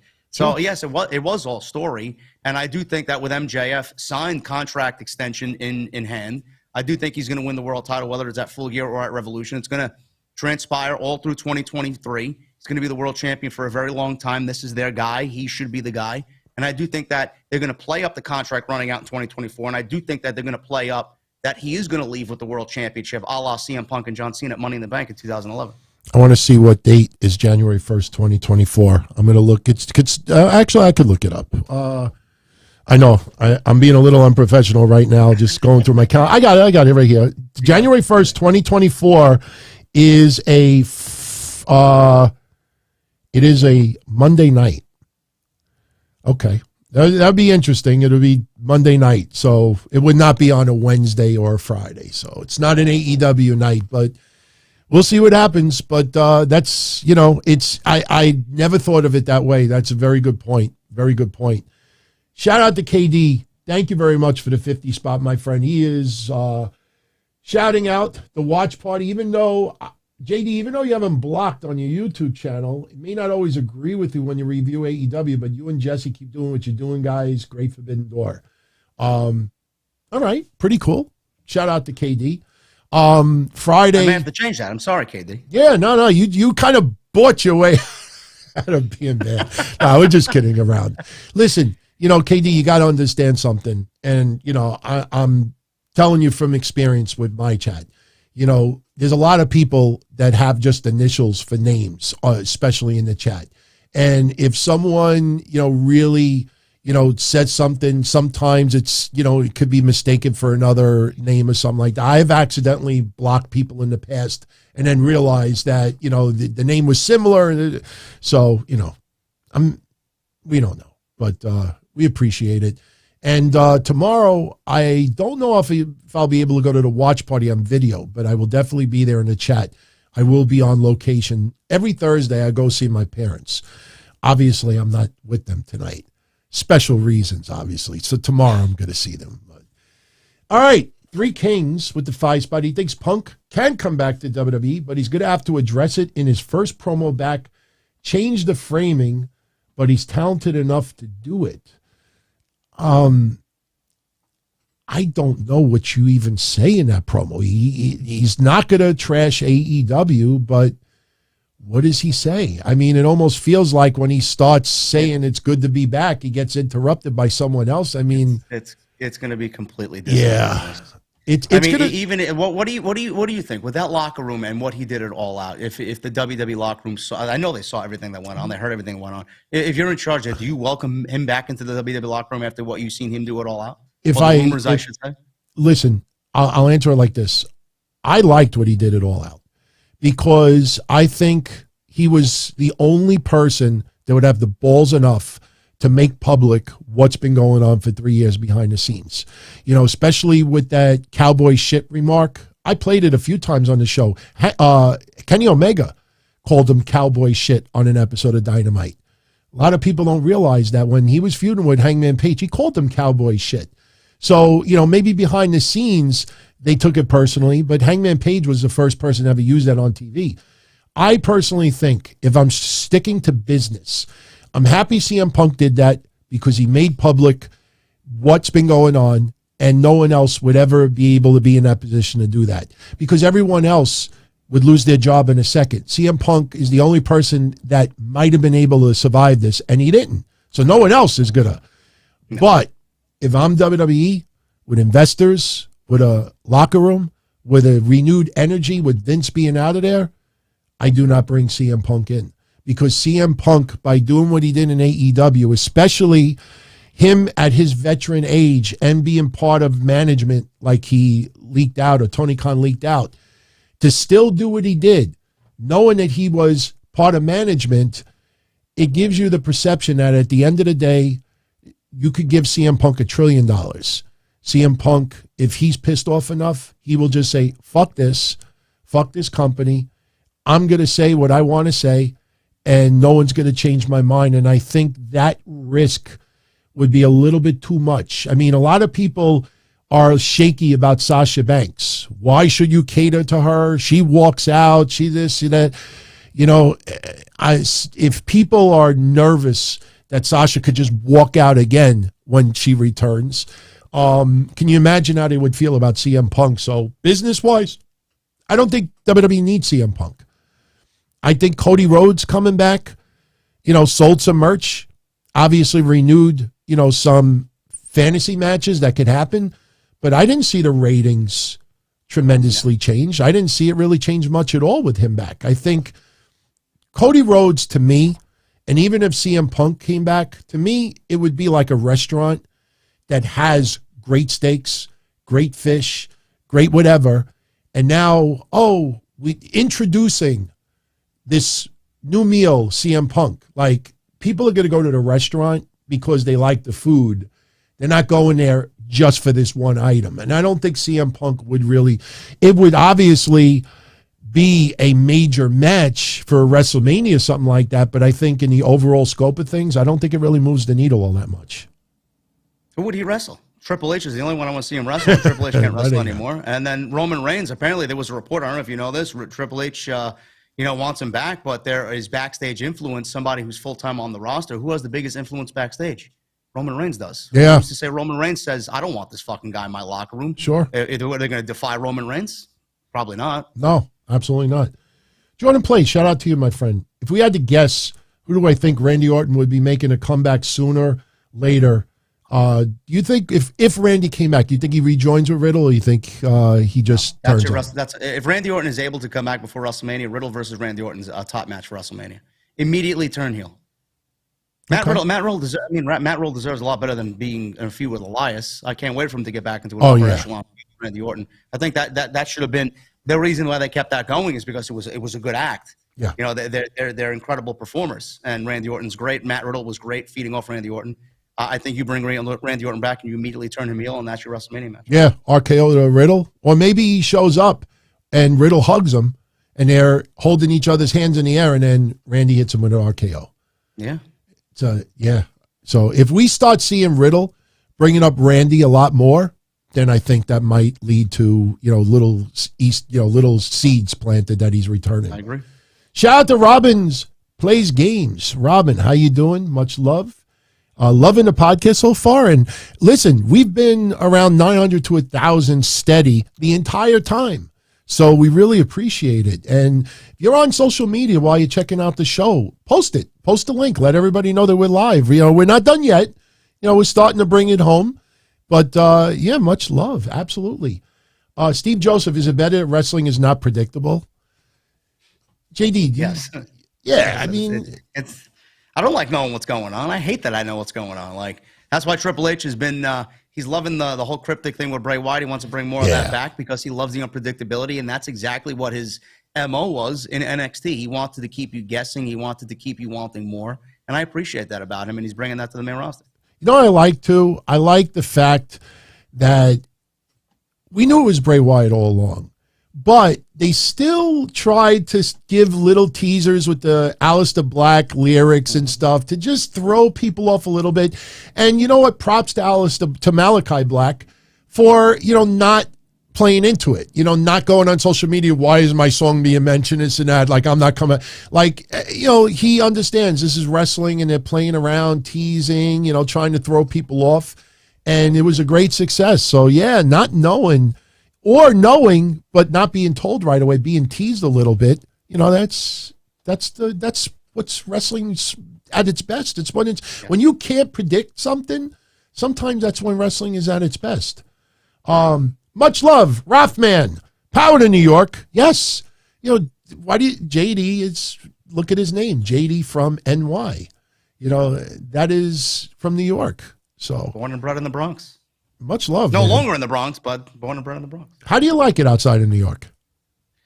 It's different. It's I was previously in Forest Hills, New York. Queens, okay. So right out City Field. It's different. Still city vibe out there, but a little bit more suburban for me now. Okay. All right. Very cool. Yeah, I'm still in Queens. I mean, me and my now wife, we've been saying for a while, once my parents are no longer here, and hopefully that's not for many, many years to come, and a family too, we're probably going to get out of New York. I mean, we love New York. I'm a lifelong New Yorker, but it's not what it used to be, I want to go to the country. Have you discussed the way you want to go? Like, what's the consensus on where you want to go? She wants to go to Connecticut. She wants to go to Connecticut. We went to Florida on a honeymoon. And even though the weather was nice and everything, it's just the vibe was not what she thought it was.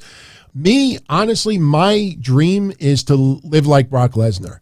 Like have a ton of land where I have to drive 30 minutes to get milk when nobody's around. Like if I hear any remote noise, then it's got to be either trouble or the Amazon truck. Me, I want to live in the country, quiet life. As long as I still have my, social media, footprint, even it's kind of, past its prime, I'm content. So a lot of my Florida friends are complaining that us New Yorkers are infiltrating the good old Sunshine State. I'm like, oh my God, I can't help that. I swear to fucking God, I can't believe how New Year's Eve, if I bring my wife on the show, because people got a kick out of her cameo last year, but I'll let her say it.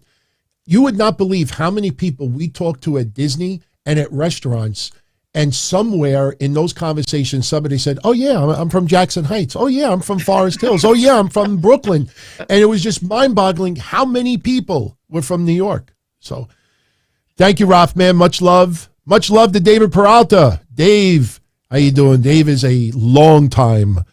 So he not only supports me, he supports you too. So much love. And Dreamers Lane, Uncle Howdy is Michael P.S. Hayes. Never in a million years, man, Uncle Howdy. I could picture his voice, that raspy voice talking like that. But, yeah, Michael Hayes, I don't think would be well received if he was a character on TV at this stage. So right away, people would be bringing up the Mark Henry stuff. So if you don't know that story, everyone Google it. All right. Daniel Rodriguez with the 5 spot. Glad to see my guy, JD, coming out of his shell and allow himself to work with others. He doesn't trust a lot of people, and he's proud. Good show. Look, like I said all along, I mean, JD has a rough exterior. I'm just speaking my honest, feelings on it. But nobody works harder. Nobody is more dedicated, and nobody wants to not only be entertained, but to entertain people who tune in.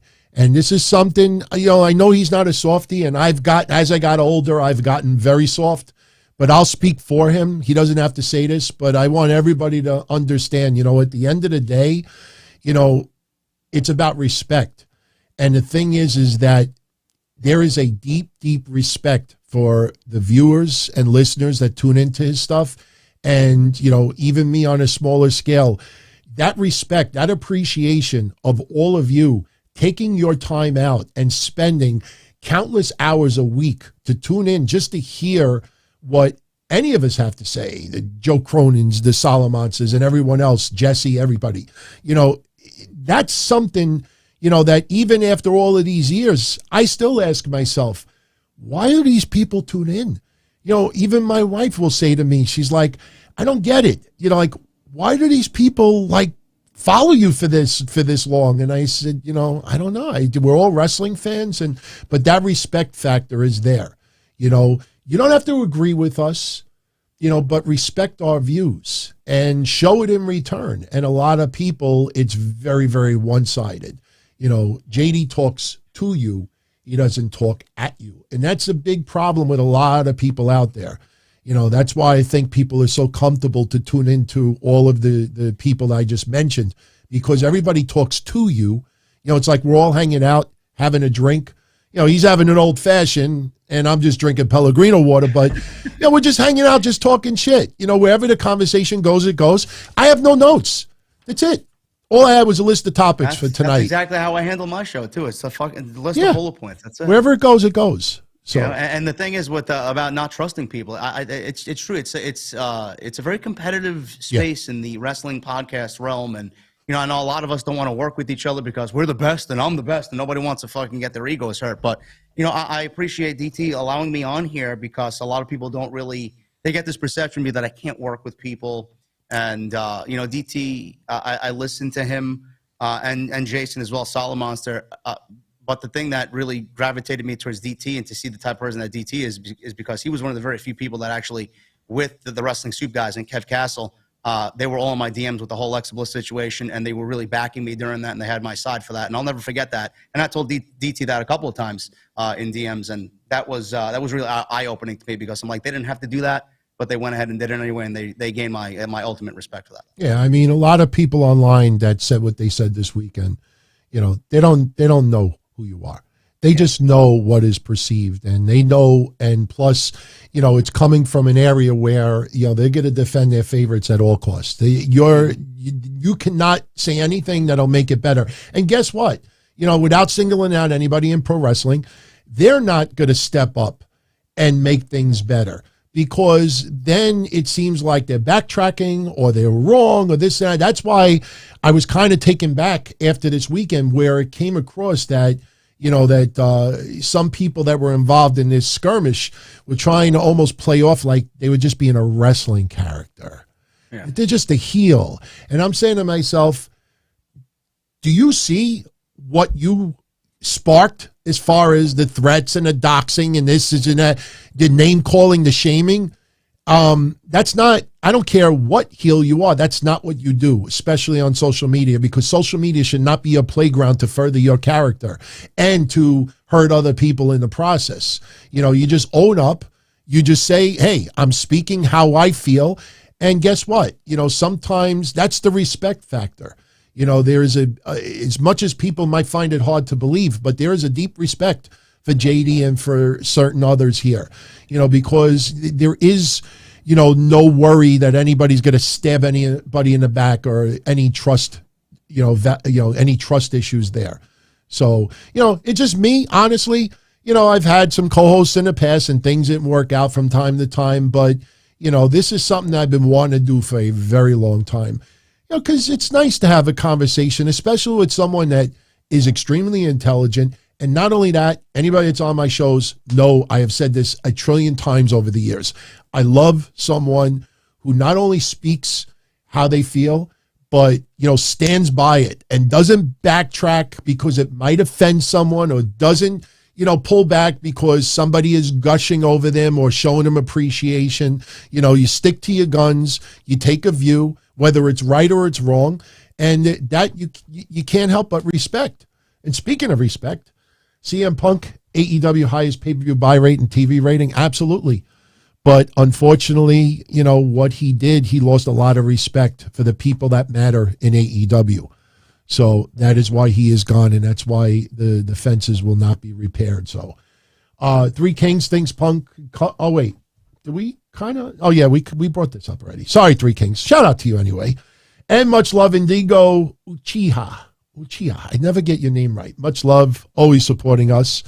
And much love to Dream 101. He's a Jersey guy. I think you're a Jersey guy, right? You're not a Jersey girl. Jersey guy. I split my time between where I am now and Atlantic City. I got a place in Atlantic City. I love AC.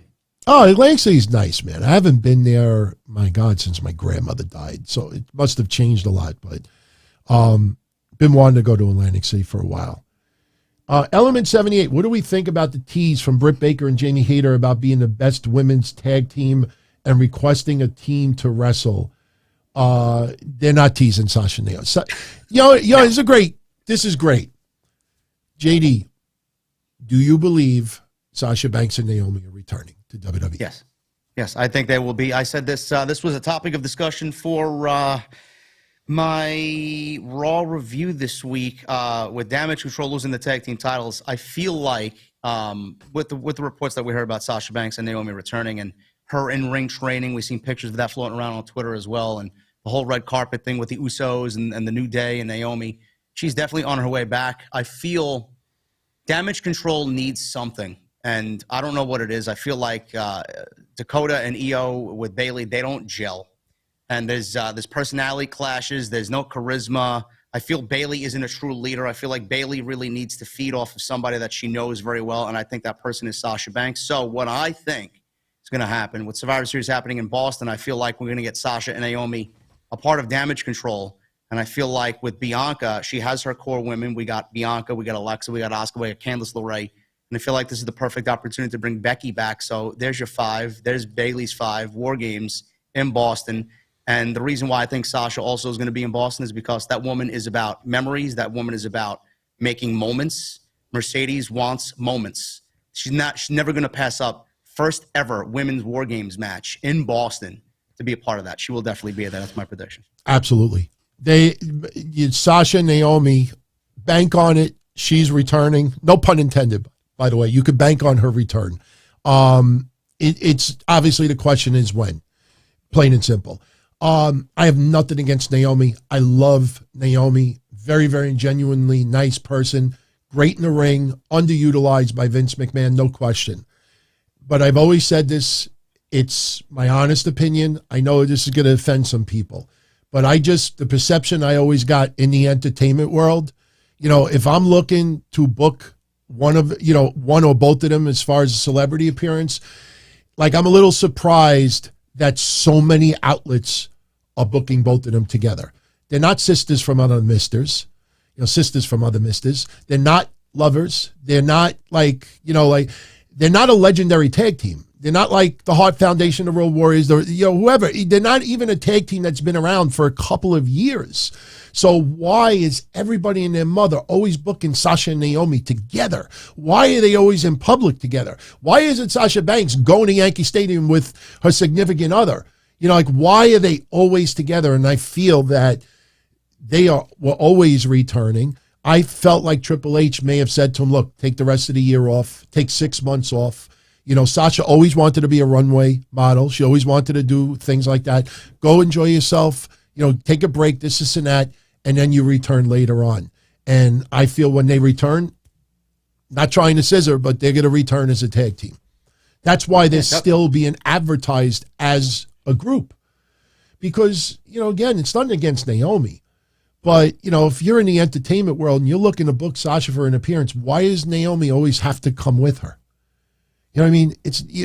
They're not that legendary as far as a tag team goes. No. So, yeah, they're definitely returning. They're very good friends from what I hear. So, and additionally with what you said about Sasha, WWE needs Sasha. I think Sasha's at a point where she knows she doesn't need WWE anymore. Absolutely, absolutely. All right. I'm looking a couple other things. Let's talk about this for a minute. All right, we now have 9 days since her NXT debut. Last week, it was revealed that The Rock's daughter, Ava Raine, was the newest member of the Schism. Yesterday, or 2 days ago on NXT, they did a sit-down interview, and she had a lot to say. Your overall thoughts 9 days later about Ava Raine being in NXT now as far as this Schism? A lot of people are like, well, how come Naomi's not part of the bloodline? I mean, you could have put Ava Raine in the bloodline and it would have made a lot of sense. Do I think she belongs in Schism? No. Okay. I called this out the moment that I seen it because I'm a very reactionary individual. I'll give you my in the moment feel about it, and then I'll let it sit. Yeah, and then I'll kind of reassess what I said and maybe see it a different way after a little bit of time. But a lot of people were like, well, Dwayne went through it. That he didn't really get off on the right foot. I'm like, well, Dwayne came in by himself. They didn't put him in a faction. They gave him a shit look and a shit gimmick, and they threw him out with fucking tassels on his arm, and he was Rocky Maivia, and he just completely came off cringe. Ava Raine, they put her, to me, Schism, I don't know how you feel about Schism. I think they're the most charisma vacuum group in NXT. I think anything that they say, it reminds me of what the Wyatt family used to say. Bray Wyatt used to be so good with his words. Everything used to sound so beautiful when Bray Wyatt used to speak. He goes into a feud, sounds great. Goes into a match, he loses. What good is the weight of the words? There's no weight there. And that's the same thing with Joe Gacy. Look what they did with the Grizzled Young Veterans. They look ridiculous. Joe Gacy himself is fine. He's a good talker, but the group itself, there's just so much indifference around them. And I don't think Ava Raine being with them is going to be a good look at a point where it's going to be Ava Raine is going to outshine all of the Schism, and it's going to prove my point initially that Ava Raine doesn't need Schism, and Schism's going to be background players to Ava Raine. So I think she's with the name value of who she is. I think everybody knows who she is. Just put her out there by herself. I'm not asking her to be the next Charlotte Flair, but just have her be on her own. She would be fine just based on who she is. Could it possibly be that it's like a weirdness level? Because remember, Joe Gacy, I guess they were trying to give us weird vibes, the way he was trying to physically, hug Cameron Grimes over and over again. So now, Ava Raine says the only person that reached out for me that looked, that was concerned was Joe Gacy. Is it kind of like a creepy factor that, like Joe Gacy's like, you know what I mean? Like, I'm not trying to justify it. I'm just trying to understand it.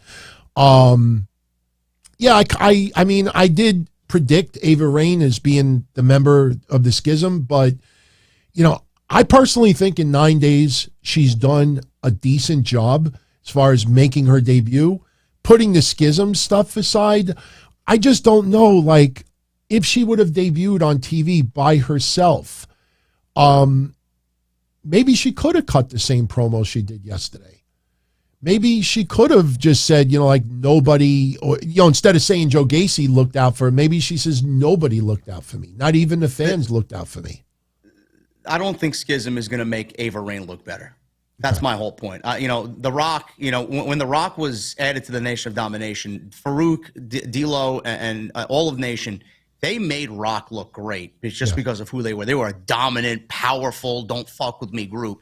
You add Rock to that, he became that. Ava Raine, I don't think she's going to be complimented at all by Schism because of how indifferent the fans are to her. Everybody's going to take to her. She doesn't need them, and she's going to immediately outshine all of them to a point where it's going to be very evident that she doesn't need them and she should have been by herself. So it's not necessarily Ava Raine herself. It's just the fact that she's with the Schism. Yes. Okay. I agree with you there. I just want to mention quickly, Element 78, we didn't skip your super chat. You asked if Britt Baker and Jamie Hayter were teasing possibly facing Naomi and Sasha. No, they're having a match on Rampage. And, it's an Acme Insta-feud, as I always call it. They just said, we want a match. It's already been added. They already got opponents. I don't know if you've seen it. It's Madison Rayne and Sky Blue. Yeah, it's Madison Rayne, Sky Blue. Look, whenever you see something like that on TV or right on a Dynamite, you see like two random people get into it in the back, usually means that a Rampage match is coming. You could have, Eddie Kingston walking by and then somebody he could be cutting an interview. And then, I don't know, Roosh shows up, makes a joke about him, just randomly. I guarantee you Roosh versus Eddie Kingston would be the match on Rampage. So we didn't skip it, but it's not going to be Sasha and Naomi. They're coming back to WWE. Robin plays games. Great Onions. I had to support you with the 10 spot. It was a fun podcast to listen to. Keep doing what you're doing. What do you mean Great Onions? You had something with onions? Oh, wait, you made people cry? What's the deal with that? Great opinions, I think you mean, bro. Oh, me, opinions. Okay, yeah, it is opinions. Great opinions. Great onions. I'm like, I don't know. Maybe he did make some people cry in the wrestling world the last couple of days. So, okay, my stupidity. Yes, Robin meant great opinions. Hey, we're just keeping it real. Giving our honest views. So, great onions. I tried to figure out onions. Oh, man. We have already gone 2 hours, 15 minutes. We're going to start bringing this home. We got 3 more topics to get into. We'll shout out a few more super chats, and then we're going to call it, if that's okay with you. Yeah. Okay. I'm having a good time. All right. WWE. It's been reported that 2023, they are going to be trimming back a little bit of their premium live event schedule, and they're also going to eliminate some gimmick theme events. First one that has been on the chopping block is Hell in a Cell, and the word is that Triple H will use the Hell in a Cell match when needed. Do you think it's a good idea that they're trimming back a little bit of their PLE schedule? Absolutely. I've been very vocal about this almost every year, once or twice every year since I've been actually podcasting. I think with Hell in a Cell, they really messed it up because, if you go back to last year, look at what they did last year with Bobby Lashley. I think because they had a Hell in a Cell match that happened on SmackDown with Kevin Owens and Roman Reigns, that big who was it? I think it was Xavier Woods and Bobby Lashley had a random Hell in a Cell match on Monday Night Raw. I don't know if anybody remembers that. SmackDown got something, and then Monday Night Raw had to get something, and there was like a clash between Fox and NBCU. Oh, they got it. We need it too. I think they overused the gimmick to a point where it meant nothing to any feud at all. And I think the things that absolutely killed it were Seth Rollins and Bray Wyatt, all of the Sasha and Bailey feud. They started their feud off in the middle of the pandemic when they feuded their first time on the main roster. Their first match was inside Hell in a Cell. Normally, it's the last match to take place in a feud, and they really botched everything. The funny thing is the simple things that have been needed to change for so long. Now, Vince never changed it, and Triple H is finally doing it. He's finally listening to the fans. I would get rid of all the gimmick pay-per-views: Hell in a Cell, TLC, Money in the Bank. I would get rid of everything. Extreme Rules. Money in the Bank should go back to WrestleMania. I pitched this, and there are rumors that it may actually happen. Women's Money in the Bank on Saturday. Men's Money in the Bank on Sunday. That's good. In the middle of the summer, you bring back traditional. 1993 Bret Hart winning that motherfucker in one night, King of the Ring. And that's what I would do as the bridge between WrestleMania and SummerSlam. It would make a world of a difference. Plus, it would also make Monday night and Friday night must see because you're going to do qualifying matches. You're going to have 8 men and 8 women qualify for those tournaments. That's what I would do, and that's all. That's the one thing I want. Bring importance to weekly television and get me to care. I think the only problem with trimming down the premium live event schedule is you then get the scenic route when it comes to feuds. And I'll give you an example. The number one contender to face Roman Reigns when they went to the UK. We knew it was going to be Drew McIntyre all along, but they were going to have a number one contenders match, Drew McIntyre and Sheamus on SmackDown. Then they did some stupid shit where Sheamus with COVID, and then it got delayed, and then another week it got delayed again, and then something that should have went down in 1 week went 3 to 4 weeks.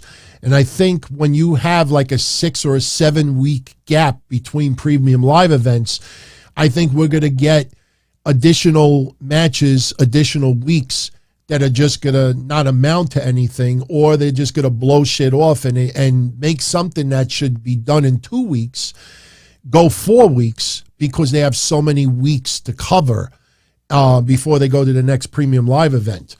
As far as the gimmick matches, I didn't think about that idea with Money in the Bank at WrestleMania. I love the idea. I think Hell in a Cell, removing that is a great idea by Triple H because you could feel the vibe of a feud. Like you could feel if all right, Cody Rhodes, Seth Rollins was a good one. Maybe Seth Rollins and Riddle, if it would have remember right after that part, what did you say about me? I'll fuck you up. You remember when they had that split screen? That could have ended with Hell in a Cell. So the fact that Hell in a Cell could happen in February, could happen in August, could happen in December. If there's a feud going on and it feels like, man, Hell in a Cell would be the perfect ending to this feud, you could use it whenever you want now. But I think maybe like a gimmick pay-per-view like Extreme Rules where everything is different, I would keep that. I kind of disagree there, but I love your idea with the Money in the Bank. A lot of people say take away Elimination Chamber. I disagree with Elimination Chamber. I think Elimination Chamber should absolutely be a staple in WWE's calendar. I feel like, where especially with the brand split, you have a brand winning the Royal Rumble. How are you going to determine the other brand's championship match at WrestleMania? I feel like the Elimination Chamber is a great way to go about that. See, what Vince did to fuck it up was he put the Elimination Chamber on in February, and he put a world title match on in the Elimination Chamber. I'm like, no. You should put 6 guys who are vying for the world title. Right. But why does the world champion need to defend the title at Elimination Chamber? Put him in a match one-on-one with somebody else, or don't have him defend at all. Exactly. It's about who is going to be wrestling the champion at WrestleMania, and the Elimination Chamber still absolutely holds its purpose if they give it the amount of attention it needs. Absolutely. I passed up who actually said it.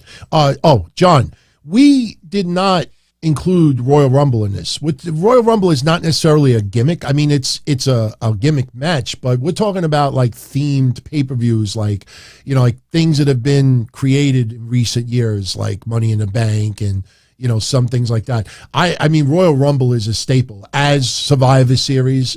We're not looking to change those. We're talking about the ones. I think people are getting mixed up because we call it gimmick pay-per-views, but it's basically pay-per-views with stipulation matches as the main attraction. A Hell in a Cell stipulation, it's a Hell in a Cell pay-per-view. Royal Rumble to me is not a gimmick. I mean, Royal Rumble's been around for 31 years. Why would we want to get rid of the Royal Rumble? Yeah, Royal Rumble's probably my favorite me too. Special type match of all time. All right. We talked about Omos. We talked about Braun Strowman. We talked about Marina Shafir earlier. The 2 other people that people want our thoughts on is, how do you feel about the progression of Dominic Mysterio so far, now being in the Judgment Day? I think Dominic had no charisma with his father.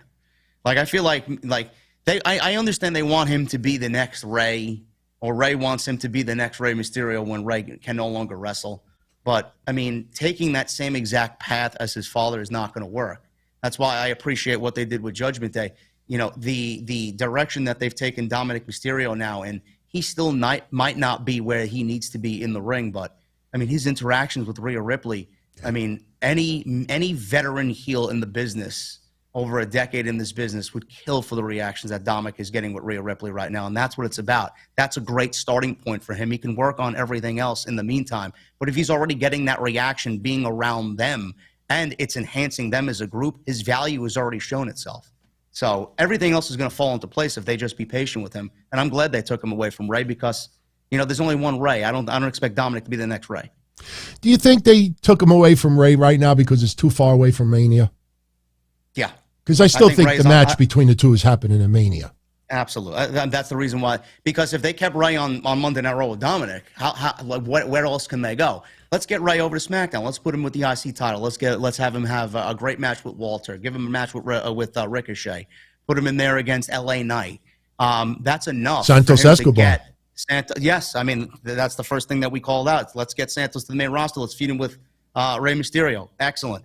But I feel like it's a great move because now it gives them enough separation where we can kind of revisit this maybe in the Royal Rumble or maybe in an Elimination Chamber.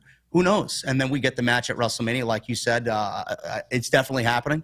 Father versus son, and the mask will be given to Dominic at that point, and then he will be cleansed. That would be awesome.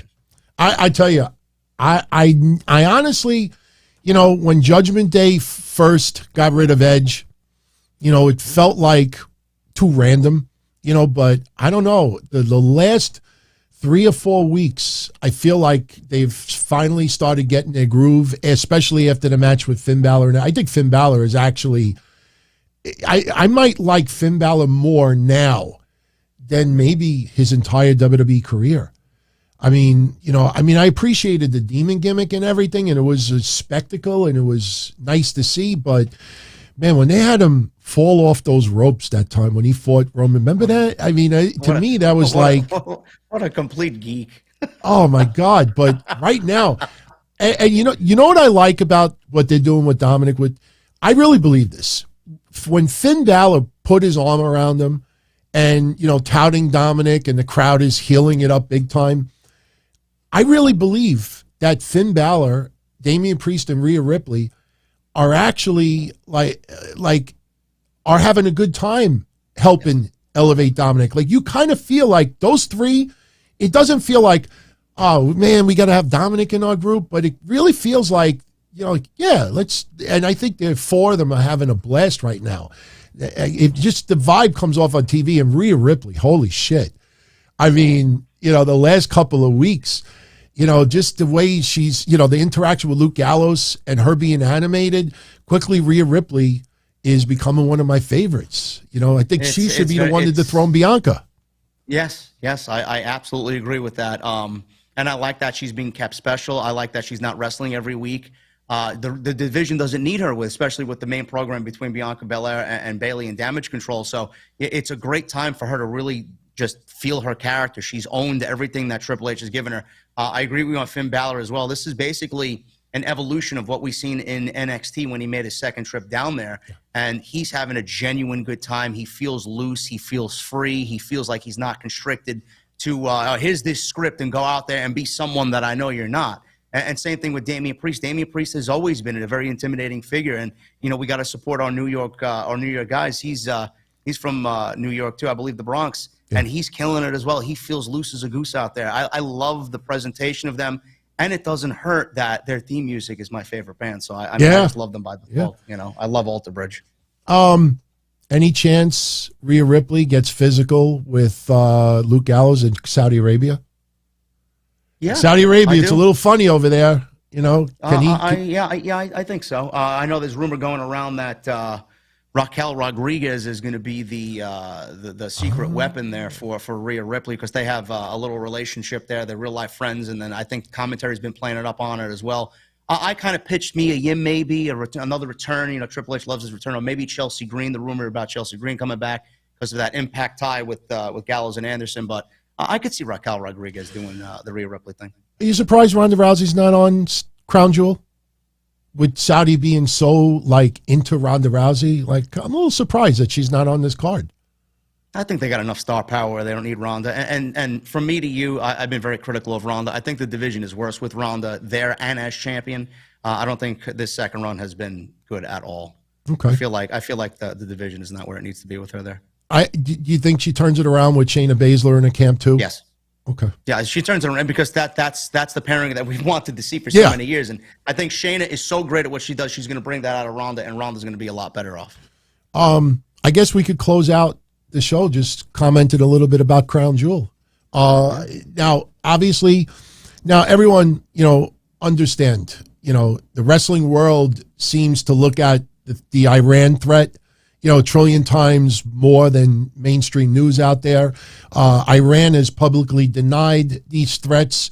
I said the other day that, the United States made this public and Saudi Arabia made this public about the threat to send a message to Iran like, we know what you're fucking thinking of doing.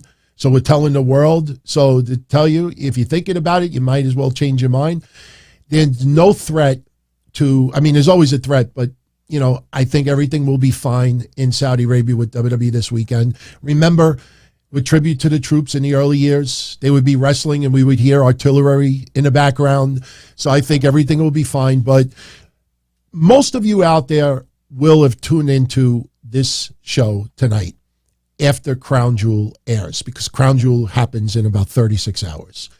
But just to close it out, what's your overall thoughts as far as going into Crown Jewel? What's your thoughts about, the main event that they're going to have Roman Reigns, Logan Paul? I mean, do you think that this could possibly be, like better than Logan Paul's performance at WrestleMania? I mean, what's your overall thoughts going into Crown Jewel? Your expectations? I have no doubt in my mind this is going to be a very entertaining match. I think Logan Paul, I've said this countless times on my own show, I think Logan Paul was the gold standard for celebrity appearances in WWE. He exceeded everybody's expectations so much and blew everybody else that was in his shoes out of the water, that any WWE celebrity that comes in now is going to have to measure up to Logan Paul, and I don't think they're going to be able to do that. He is an incredible athlete, and Roman Reigns is a consummate professional in the ring, and he's been the guy. Roman Reigns has been near perfect on everything he's done. So there's no doubt in my mind it's going to be a good match. How I feel about Crown Jewel, I don't like these shows. I feel like having a pay-per-view 3 weeks before Survivor Series is bullshit.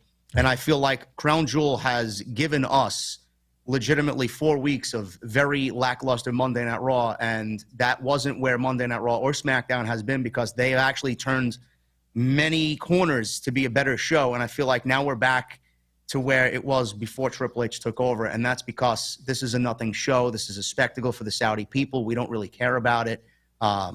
I just feel like they're unnecessary. I get why they have to do it because of business, but it doesn't necessarily make TV good, in my honest opinion. Any match you're really looking forward to?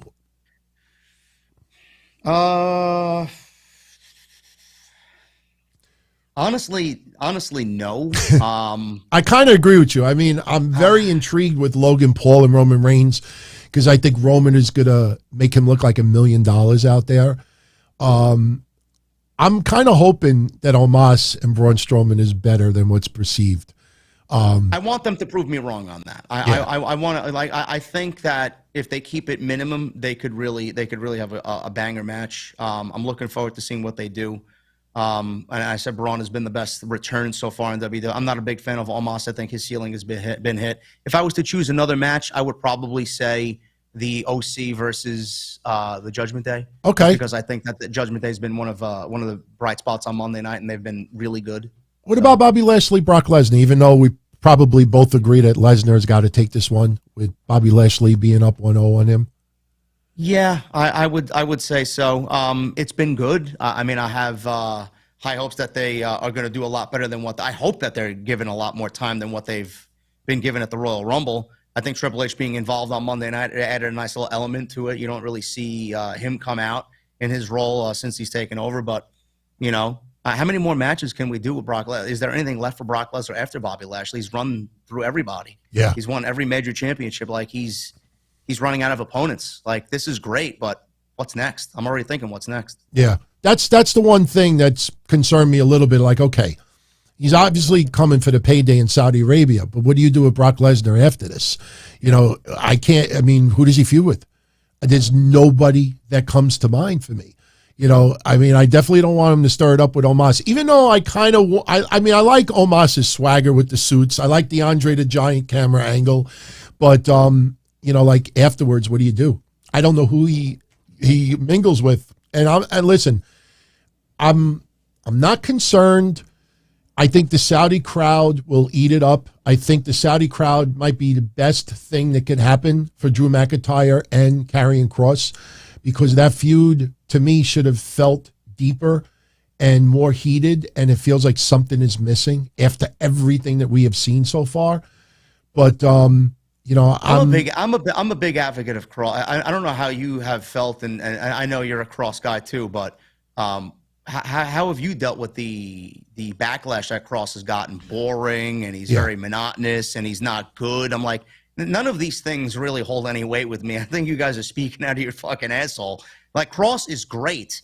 It's just, and I said this, I don't know if I could be way off on this, but I feel like he wrestles one style, and it's his style. It's that monotonous, methodical style.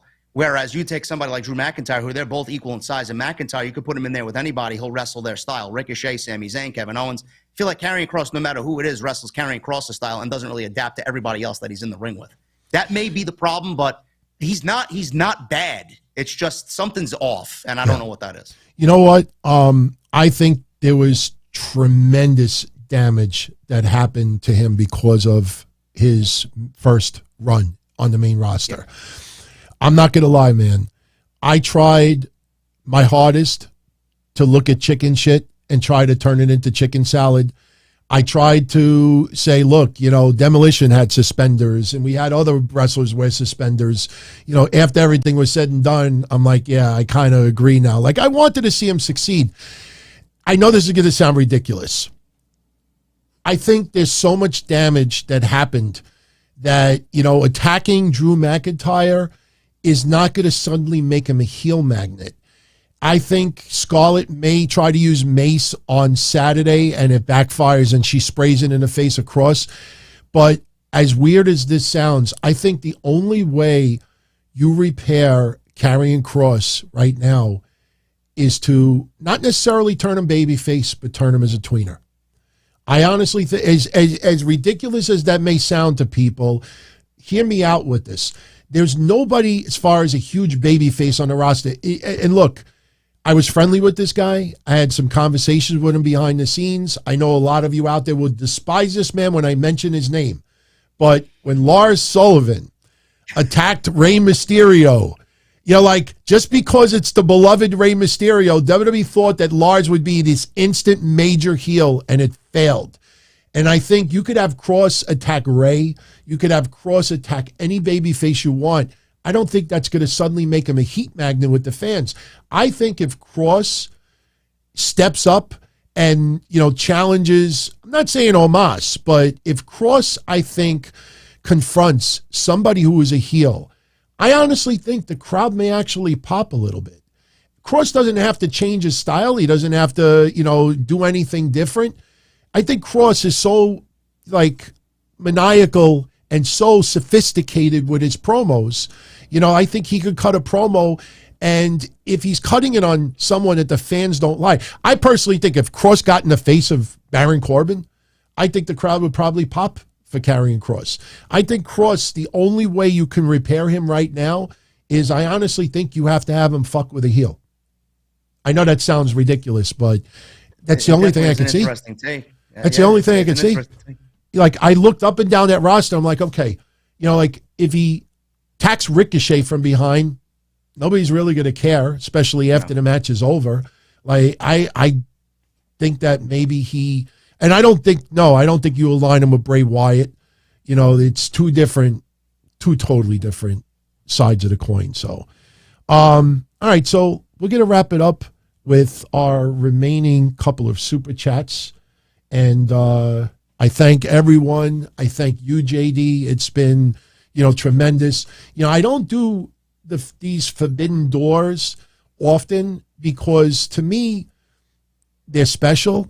But not only that, I had Jason on, Joe Cronin on, and JD on. These are three people that I always wanted to bounce wrestling off of and have some convo and interact. And they're all good guys. And JD obviously is the kingpin of them all, not taking anything away from those two, but I'm just saying I don't want to bring people on just to bring people on. I want people that I actually give a shit about, that I actually respect, that I actually think you all would like to hear some convo. I know JD has gotten out of his element a little bit than he normally does. But, in the end, I think everybody sees, we're not stupid. We're not clickbaiters. We're not trying to, just try to get attention. We actually give a shit. We try to give our views. And, it may come across as very unpopular at times, but I also feel that the reason why some of the views are so unpopular is because most people out there wouldn't dare to say half the things that some say. You either everything's got to be cake and ice cream. And if you dare go against the grain, shut up, quiet, embarrass you, shun you, shame you into silence. And it'll never happen. Just like cancel culture will never go away, neither will JD or anyone else. So, listen, DT, I appreciate you bringing me on here too. I don't do a lot of these. I really keep to my own bubble and I do my own thing. But I hope that you guys see a little bit of me coming out of my shell. A lot of what people have interpreted online is this guy's a prick, he's an asshole, he's this and that. This is what you've seen here with DT. This is how I am in my normal element. This is how I speak and converse to people. This is how you would see me at a meet and greet. This is how you would see me out with anybody, sitting in a bar, having a nice drink. Yeah. This is me. What you see online is what I do for my brand and my entertainment. This is what I do when I love and want to admit my love for pro wrestling. So I appreciate you having me on there. Oh, much love. ND National Champ, what do we think about WWE bringing back a Cyber Sunday or a Taboo Tuesday type pay-per-view? Is it really ever up to us, though? Is it really up to the fans to make the show? It's a little silly, but I would say no. I always loved the Taboo Tuesday. I always loved spin the wheel, make the deal. I loved the Lethal Lottery in WCW. But obviously a lot of it was staged. But, I always felt, I think what WWE made the mistake with Cyber Tuesday or Taboo Tuesday, is they allowed fans to vote who didn't buy the pay-per-view because they were more concerned about issuing press releases that they got 5 million votes. I personally think that if you only allow the people buy now it's different because obviously we're a premium live event, we're not pay-per-view anymore. But I think that with AEW, if they said everybody that orders the pay-per-view, you get to vote who Jon Moxley faces at blah, blah, blah, blah pay-per-view, and you give them a choice of 4 or 5 people, whatever the majority is, everybody who bought the pay-per-view feels like they were the ones responsible for who the opponent is. So I personally think if you do a concept like this, you do it, but you do it only for the people that actually paid for it. The voting may be small, but I personally think that's a little interactive thing. I personally think if AEW did a pay-per-view and had 1 or 2 matches, and they said everybody that buys the pay-per-view, can vote on whatever, I think it actually would generate a little bit more interest. So 2 things I want to see come back now that we're talking about this type of thing quick. The Raw Roulette, I'd love to see that come back. Yeah. I think that's a nice little gimmick for Monday night once a year. And I want to see with the Royal Rumble this year, the gold tumbler where people pull the balls out and pick that number out and, I got my number, and then go about their business. That's what I want to see Triple H bring back. It's funny when they used to do the tumblers and every ball would be the same person. So they would take it out and pull it on the air, and we would think like, oh my God, I can't believe they chose that person. It's so random. And then you realize that every egg in the thing was the same person. Yeah. So I actually did a contest. I still got it. Still got the balls here, but I did a contest once, and somebody actually thought that I rigged the thing and put all the same balls in there because the person that won was like somebody I was very close. I literally had to take balls out of it to show everybody it was random. So, Isaac, Metalhead Uchicha, you changed your name. I definitely think Omos and Strowman match has a chance to be cool as long as they don't have either of them flipping trucks over. I don't think any Saudi trucks, no. I don't even think any camels will be flipped off. You think Omos or Strowman would come out on a camel like Riddle? No, I think it's a little bit. I mean, that fit Riddle definitely, but I think it's going to be like 2 giants, 2 giants in the desert beating the shit out of each other. It's going to be very straightforward. Yeah, I think the one thing that'll be the saving grace for Strowman and Omos and Cross and McIntyre and others is a Saudi crowd, because they're going to cheer for everybody. Yeah. Everybody's going to get a reaction, and I think that's probably will help some of the people involved with the matches. Scooter the Oos about the Jade thing, but wrestlers try to say you're not in shape or not a wrestler, yet who books the show or in management, some are non-wrestlers, right to look. I want to say this for Jade because obviously he's got the gigantic followers and they'll go after him because they think they're going after a whole army. I'll say this, back in the day when I used to go to clubs in the early 90s, right, you saw a Jersey Shore wannabe with the grease back hair, Italian guy with the wife beater shirt, and he's in the club and he's trying to impress all the women. The in thing to say at that time was to call him the F word. And did that mean that everybody that called him that hates people who are gay? No. The reason, I'm not justifying it. You never hear those words coming out of my mouth. They're terrible. But the reason why people said it is because they knew it would piss that person off. You see a guy in a club trying to impress all the women. How do you hurt him the most? With your words. You demean his manhood. So that's what you say. When you're driving on the street and somebody cuts you off and you roll down the window and you see somebody is black or white or Spanish, more than likely someone that wants to say the worst thing to upset them is to probably say something regarding ethnicity. My point is none of that is acceptable. But people on social media, what they'll do is they'll look at a picture of somebody and they'll try to figure out, what can I say that'll insult him the most? They're not going to criticize his viewership because he's got, hundreds of thousands of people that tune in. They're not going to criticize him. So all they can say is he lives in his mommy's basement. But he doesn't live in his mommy's basement. And then they try to make fun of him by body shaming him. Like there's nothing wrong with the guy. So the only thing that they can grasp on is something all it is an attempt to try to hurt the person's feelings the worst. And you usually go after somebody's ethnicity, their sexual orientation, or what is perceived to be, or you go after their looks, or you go after somebody that they care about. That is, petty shit. And that's why they said what they said. Because, they really can't go after him for anything else. And look, again, I'm not throwing shade on Rebel or Britt Baker or Jake Cargill or anyone else. I usually, give them compliments. But I'll say this, when Rebel and others were saying he's not the victim, no, he's not the victim. He never was the victim. He basically was a target. There's a big difference between someone who is a target and someone who is a victim. And everybody out there were saying he's not a victim because that kind of makes them justify themselves wait, if he's a victim, that means we did something wrong.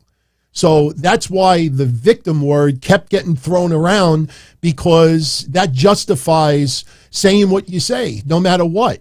And that's why a simple opinion, for the love of God, no. I hate the Kardashians. I hate the Real Housewives of Atlanta. I hate all of those ghetto shows on TV. And sometimes I'll go in my room and she'll be watching, she throws on the Kardashians. For the love of God, no. Oh no, for the love of God, no, I don't want that on my TV. Is that me? Come on. He criticized the fucking match that was coming up. A match that was 90 seconds with commentary by Vicky and Nyla Rose. For the love of God, no. That triggered that much hate. That was just used as an opportunity to go after a guy that has a lot of influence. Period. At the end of the day, that's all it is. So, no, JD was not a victim. JD was a target. There's a big difference. So, all right. I think we got one more super chat. Tribal Chief. The real Tribal Chief. The Bloodline partaking in a Tumblr segment for the Rumble would be gold, especially with Sammy messing with Jey Uso's entry number. That would be... People are getting excited about it, right? I hope it comes back. Listen, Sami Zayn, man, I just, what a gem. I mean, the early thoughts was the Bloodline ultimately is going to turn on Sammy. Some thought was they lose at Survivor Series because of Sammy, because in War Games, Sammy is the one that loses. And they ultimately get rid of what they call the weak link of the bloodline. But do you still go with that, or do you keep Sammy with them for the foreseeable future? I'm keeping it going. It's November. WrestleMania is in April. The story here with Sammy is Sammy and Kevin Owens versus the Usos and taking the titles off the Usos. You have to stretch it out. Sammy's doing so unbelievable. People are already calling for Elimination Chamber in Montreal for Sammy to beat Roman Reigns for the WWE Championships. I mean, I get it. I would love to see it happen, but it's not going to happen. But that's how much influence Sammy's had over changing the course of this storyline. He's taken it from what was supposed to be a month, whatever, a couple of weeks, to now it's like long-term booking, and I can't hate on that. I love that. You know, it's the most amazing thing about Sami Zayn. If you actually look outside of the house shows, but if you actually look at TV only and you look at how much he has wrestled in the last 6 months, it might surprise people on how little he has wrestled. That just goes to show you that, you know, of course we want to see great quality matches, but there is room for, you know, non-wrestling entertainment if it's good. And if it's and Sami Zayn and the Usos and Roman Reigns and them kind of breaking character the other day, I mean, how do you criticize that? You know, even Jim Cornette. About 7 or 8 different times. Hey, listen, everybody loves it. Everybody loves it. And then Roman Reigns, you got to praise Roman Reigns too, because he's gone along with it. Yeah. And I'm surprised we don't have an Usi T-shirt yet. I'm surprised we don't have one yet. Yeah, I think we're getting one. You know, let me tell you something. I did some contests here, and you know, I let people choose the shirt of their choice, and 3 different people wanted the Sami Zayn shirt. All 3 people were either large or extra large in their shirt size. Large and extra large was sold out on WWE Shop for about 2.5 weeks straight. It would show up, and then an hour later, it would sell out. And finally, I think like 2 or 3 days ago, every day I was checking the store, and it popped up, and it was available, and I grabbed it, and I bought it, you know, for them, because it was just prize. But the Sammy honorary Uso shirt, it's got to be near #1 for the last month. So, all right, I see. It seems like we're going super chat till it stops. So, Raging Girl Gamer, first-time listener. She likes what she is hearing. Love from the OTS family. Thank you very much, Raging. Yeah. I've seen her on social media. I think she's on Twitter. I think I've seen her name pop up once or twice. So I'm glad you enjoyed it. I'm glad you enjoyed it. She's good people. Yeah. I mean, see, that's another thing. You know, we've been between 800 and 1,100 people all throughout the night tonight. And I think anyone out there that questions like the attitude or the vibe as far as what we do, look at the chat room the entire night. We've had no trolls. We have, you know, no haters for the most part. A couple of people that are, you know, very deep Alexa Bliss fans that, you know, don't understand the whole story. Plus, that was, you know, kind of ironed out, you know, between, you know, you and what went on. But other than that, you know, nothing negative. You know, so this is not, we're not, you know, look at what happened this weekend on social media. Look at that mob mentality, ganging up, all getting enjoyment on trying to cancel someone out. Here, it's the complete opposite. No one is enjoying putting down anyone else. No one here is celebrating, you know, shit matches or wrestlers who can't do it. We're just having some intelligent, fun conversation, and everybody seems to be enjoying it. So anyone here that's going to question anything as far as vibe or attitude or anything, look at what has gone down over the last 3 hours. And we have to bring it home because I know JD has a lot of things to do. So we're going to wrap this up. Yeah, like make another old fashioned. Yeah, I know. Mikel Casanova, loving the show. 2 favorite podcasters. Show and love from Hawaii. Oh, my goodness. Much love. Aloha. That's the only word I know. So aloha. I almost said shalom, but that's Israel. Shout out to Nir, by the way. Raging Girl Gamer, one more thing. The Braves suck, and Omos is her favorite wrestler. Oh, yeah. I'm the only thing I'm digging about Omos, other than his choice of clothes, is the Andre the Giant camera angle. For a lot of people that don't know, and I talked about this once before, back in the early 80s, 1983 will probably be the best example of it. If you ever watch Andre the Giant on WWF TV, what they would do is they would always have the camera near the floor. And when Andre would walk to the ring, they would have the camera looking upward, and it made Andre look like he was 9 feet tall. And that's what they would do. They always, and somebody in WWE had the wherewithal to say, you know what, let's use that camera angle for Omos. That's why even when they do interviews, you know, MVP is looking this way, but meanwhile the camera is all the way up here. So, but he's got to do it in the ring. So if he doesn't do it in the ring, he's not going to last. So, Team Imagination, what is wrestling going to look like in 10 years from today? What do you think wrestling's going to look like 10 years from today? I think it's pretty much the same. Yeah, I would say not really much change, and hopefully a lot better creatively. You know, hopefully we get. I always love to see a new influx of talent. I love to see someone start from the bottom and then gradually grow. That's what I loved about NXT Black and Gold, seeing somebody develop and then make it all the way to the main roster and then continue that success. Hopefully we see more of that. I want to see the youth kind of just take over and more focus on the youth and then watching them develop. Absolutely. I think, you know, unfortunately, some of our favorites right now will be retired by then. Yeah. You know, some up-and-coming stars may be main eventers of tomorrow. But look, you look at AEW and you realize, my God, it's 4 or 5 years ago when the concept was developed. That's half a decade. So 10 years flies by a lot faster than people realize. I don't think that much changes. I mean, look at what JD said. If MJF signed a 5-year extension, that means AEW will be in business for 10 years by the time he leaves and goes to WWE. Even if it's a 3-year extension, that means AEW would have been in business 8 years already. So 10 years comes by a lot quicker than people realize. 10 years is going to be a lot. Roman's not going to be there. Randy's not going to be there. Yeah. Cody's not going to be there. Lesnar's not going to be there. Who's going to take over for Roman? Braun Breaker? Maybe. Yeah. I don't know if he's got it within him to be the next Roman. You know, honestly, MJF will probably be in WWE in 10 years. He may be the next guy in WWE. He may be the next Crown Jewel in WWE. He may be the next Roman. Absolutely. Shout out to Stu Sexton. Having an enjoyable night tonight. Much love. Ultimate Angel. Who's better, the Great Khali or Omos? Man. You're really killing me with these questions. Man. I'm you know, we want to give everybody their money's worth, but that's kind of like. I'm going on Omos. Would you rather get stabbed or would you rather get shot? Yeah. Oh man, would I rather have my nuts like caught in a zipper, or would I rather like pull my nose hairs? I honestly, I mean, I think Khali probably would be able to carry a longer match, even though it would still kind of suck. So, you know, maybe in a couple of years, Omos could be a little bit better. But look at how long Satnam Singh is taken to even remotely do like 2 moves. So, I know.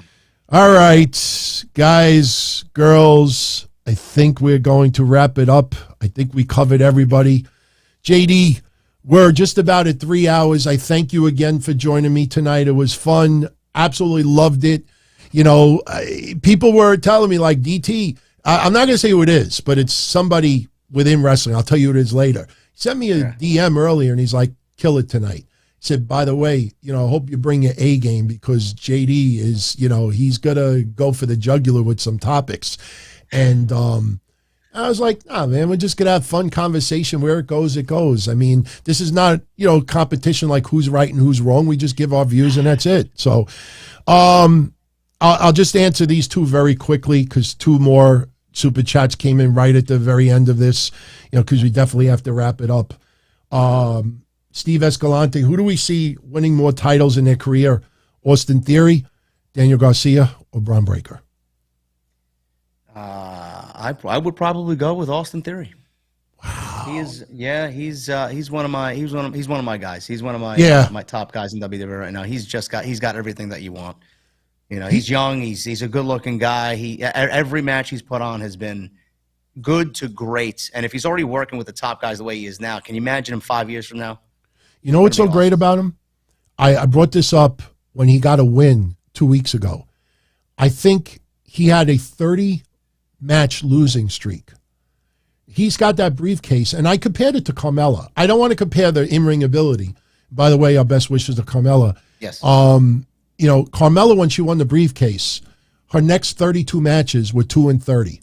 Austin Theory, after he won his briefcase, his next 32 matches were 3-29. They almost mirrored each other. But the fact that Austin Theory lost that many matches and the fans are still, healing him up, and it's not go away heat, you got something special there. He is something special. People have said to me, Austin Theory or Sammy Guevara. Right now, Austin Theory. Because I just think he's got a bigger ceiling. How many of those matches did Austin Theory complain about losing? Well, why am I losing so many matches? Like he went out there, did his job without a fucking word of a complaint. Yeah. I mean, if Sammy pulls back some of his, high spots, I think Sammy will have an illustrious career, no doubt. I just kind of fear that Sammy's career, might be limited. It's not anything about attitude. Dreamers Lane, we've seen Wyatt references. Wyatt referenced Vince before through a Vince doll. Do we think Uncle Howdy is in reference to Michael Hayes? Why does everybody keep thinking it's Michael Hayes? Uncle Howdy is interpretation of Barry Windham, isn't it? Yeah, I always thought it was like a reflection of Barry Windham, but there is, I don't remember if it's a book or it's a movie, but there is an evil character called Howdy, and it's not Howdy Doody. There is an evil character in the annals of history that is called Howdy, and a lot of people, I think it's something reference to the devil. And, I think Uncle Howdy, it might represent Barry Windham, but who is Uncle Harper? Is there another uncle in his family that he could represent? I don't know if Uncle actually is a blood relative, but I think that might just be his demonic side, and Uncle Harper will be his more angelic side. So, but time will tell us. It sounded like Bray under the mask. I could see it being Bo. I've seen clips of Bo imitating Bray, his brother, down to a T. So it could be a whole ruse. We don't know. Yeah, somebody wanted to shout you out, Omav, with the Sympathy X hoodie. Oh, there you go. I love my progressive metal. Symphony X Dream Theater. Gotta love it, man. Much love. Daniel Rodriguez. No, it's not going to be Hulk Hogan. It's not going to be. I want to ask you one final question before we go. And, we thank everybody. We're definitely wrapping it up now. One last thing before we go. Are you surprised, even though he is no longer active in the company, but still a majority shareholder, are you surprised Vince McMahon did not make the trip to Saudi Arabia? Am I surprised he's not there? Yeah. No, I'm not surprised. They want him nothing. They want nothing to do with him in the company. They don't want him a part of anything related to the company. They want him to go away. They're going to have him go away. Okay. $19.4 million, right? It's he's wiped clean. It is what it is. He's not coming back. Good. Go away. You do realize that I think in the last 6 or 7 months, Vince McMahon has made about $500 million in the stock market. He's made. The stock is up. I think $12 or $13 a share. And I think for the whole year, it might be $8 a share or so. And he's got, 100 million shares? That's even more. When you think about it, but I agree with you. I think that perception, that probably would just ruffle feathers. I just thought that, because The Undertaker makes appearances in Saudi Arabia, even though he's not going to be on the show, maybe Vince makes the trip just to see, like the people in the Saudi government and everything. It was just something on my mind. JD, much love, my friend. I will DM you right after the show is over. I'm just going to close it out, and I will definitely talk to you in a few. Thank you, DT. Thank you for having me. Plug your channel. DT family. Obviously everybody knows it, right? But plug your channel. You guys know where to find me. I'm on Twitter at JDFromNY206, and then on YouTube, same thing. You guys can find me Monday, Wednesday, Friday, Sunday with my own show. I'll be live after Crown Jewel. 5 or 6 days a week, I'm live doing my thing over there. Just find me, and I'm glad you guys welcome me here. Off the script, yeah. I'm glad you guys welcome me here. Hopefully, you've seen a different side of me, and hopefully, I kind of calmed the flames from what was a very tumultuous weekend. But thank you, DT. Much love to the DT family. I'll talk to you soon, my friend. Thank you, buddy. Be well. Bye. Everyone, I thank you. I appreciate all of your support. Welcome to all the OTS members that may have never heard of me before. That might have heard of me, but never tuned into the shows, or maybe fell out of favor with me. I hope you enjoyed the conversation we had tonight. I promise you everything that we said was authentic in our opinions. Sometimes we agreed, sometimes we disagree, but I hope that what came across was, authenticity and respect, and not just a shitstorm that a lot of people like to do. This is something I've been wanting to do for a while. I don't know if it was more laziness on my part than anything else, or maybe intimidation. Let's be honest. JD, as big as he is, and as passionate as he is, and as intelligent he is, and that's not kissing his ass, that can be intimidating for some. You get caught in a conversation and he just schools you. You don't want to sit there looking like a bowl of Jell-O. I know my stomach looks like Jell-O, but I really had fun tonight, and I hope you all did. And I definitely would love all of your feedback, good, bad, in the middle. Tell me what you liked, and maybe we'll do this again in the future if JD is willing to come on again. So never say never, but everyone have a great weekend. Tomorrow's Friday. We have Crown Jewel on Saturday. For my viewers out there, if you're interested, I will be here live Saturday right after Crown Jewel, so you can check out JD or check out me, or you can check out me later on in the day on the archive. I'll also be here Sunday.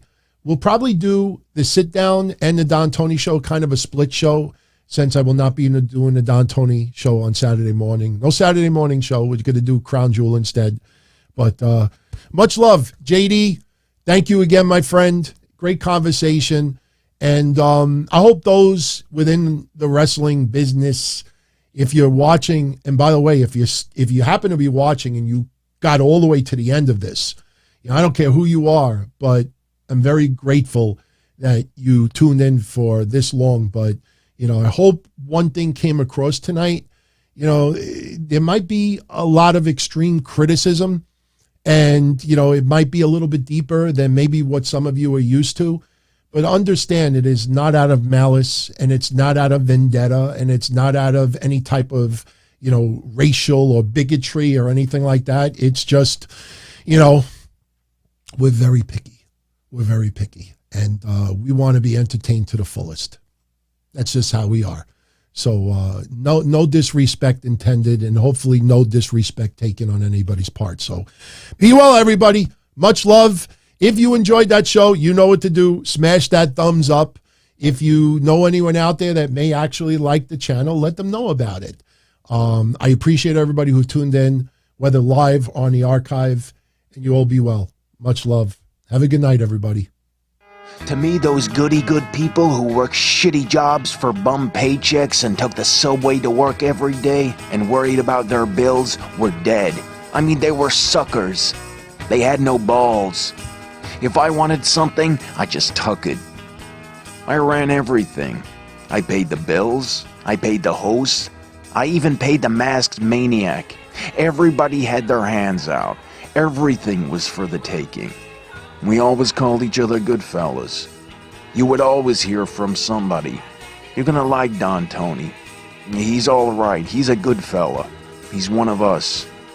But if you're part of my crew, nobody ever tells you they're gonna get rid of you. It doesn't happen that way. There weren't any arguments or curses like in the movies. See, your haters come with smiles. They come as your friends, the people who've claimed they care the most for your life. And now that's all over. And that's the best part. Today everything is different. There's lots of action. I don't have to wait around for everything like everyone else. Oh, I didn't get the vaccine? Fuck you, vaccine me. Oh, your delivery guy has COVID? Fuck you, feed me. Right after I moved here, I ordered egg noodles and ketchup, and I got spaghetti with meat sauce. I'm no longer an average nobody, while they get to live the rest of their lives like a bunch of schnooks. All right, I know that outro got cut off at the beginning, and some people had never heard it before, so I'm going to repeat it just one time since some people missed the beginning. All right, enjoy. As far back as I can remember, I always wanted to be a podcaster. For me to live any other way was nuts. To me, those goody-good people who work shitty jobs for bum paychecks and took the subway to work every day and worried about their bills were dead. I mean, they were suckers. They had no balls. If I wanted something, I just took it. I ran everything. I paid the bills, I paid the hosts, I even paid the masked maniac. Everybody had their hands out. Everything was for the taking. We always called each other good fellas. You would always hear from somebody. You're gonna like Don Tony. He's alright, he's a good fella. He's one of us. But if you're part of my crew, nobody ever tells you they're gonna get rid of you. It doesn't happen that way. There weren't any arguments or curses like in the movies. See, your haters come with smiles. They come as your friends, the people who've claimed they care the most for your life. And now that's all over. And that's the best part. Today everything is different. There's lots of action. I don't have to wait around for everything like everyone else. Oh, I didn't get the vaccine? Fuck you, vaccine me. Oh, your delivery guy has COVID? Fuck you, feed me. Right after I moved here, I ordered egg noodles and ketchup, and I got spaghetti with meat sauce. I'm no longer an average nobody, while they get to live the rest of their lives like a bunch of schnooks.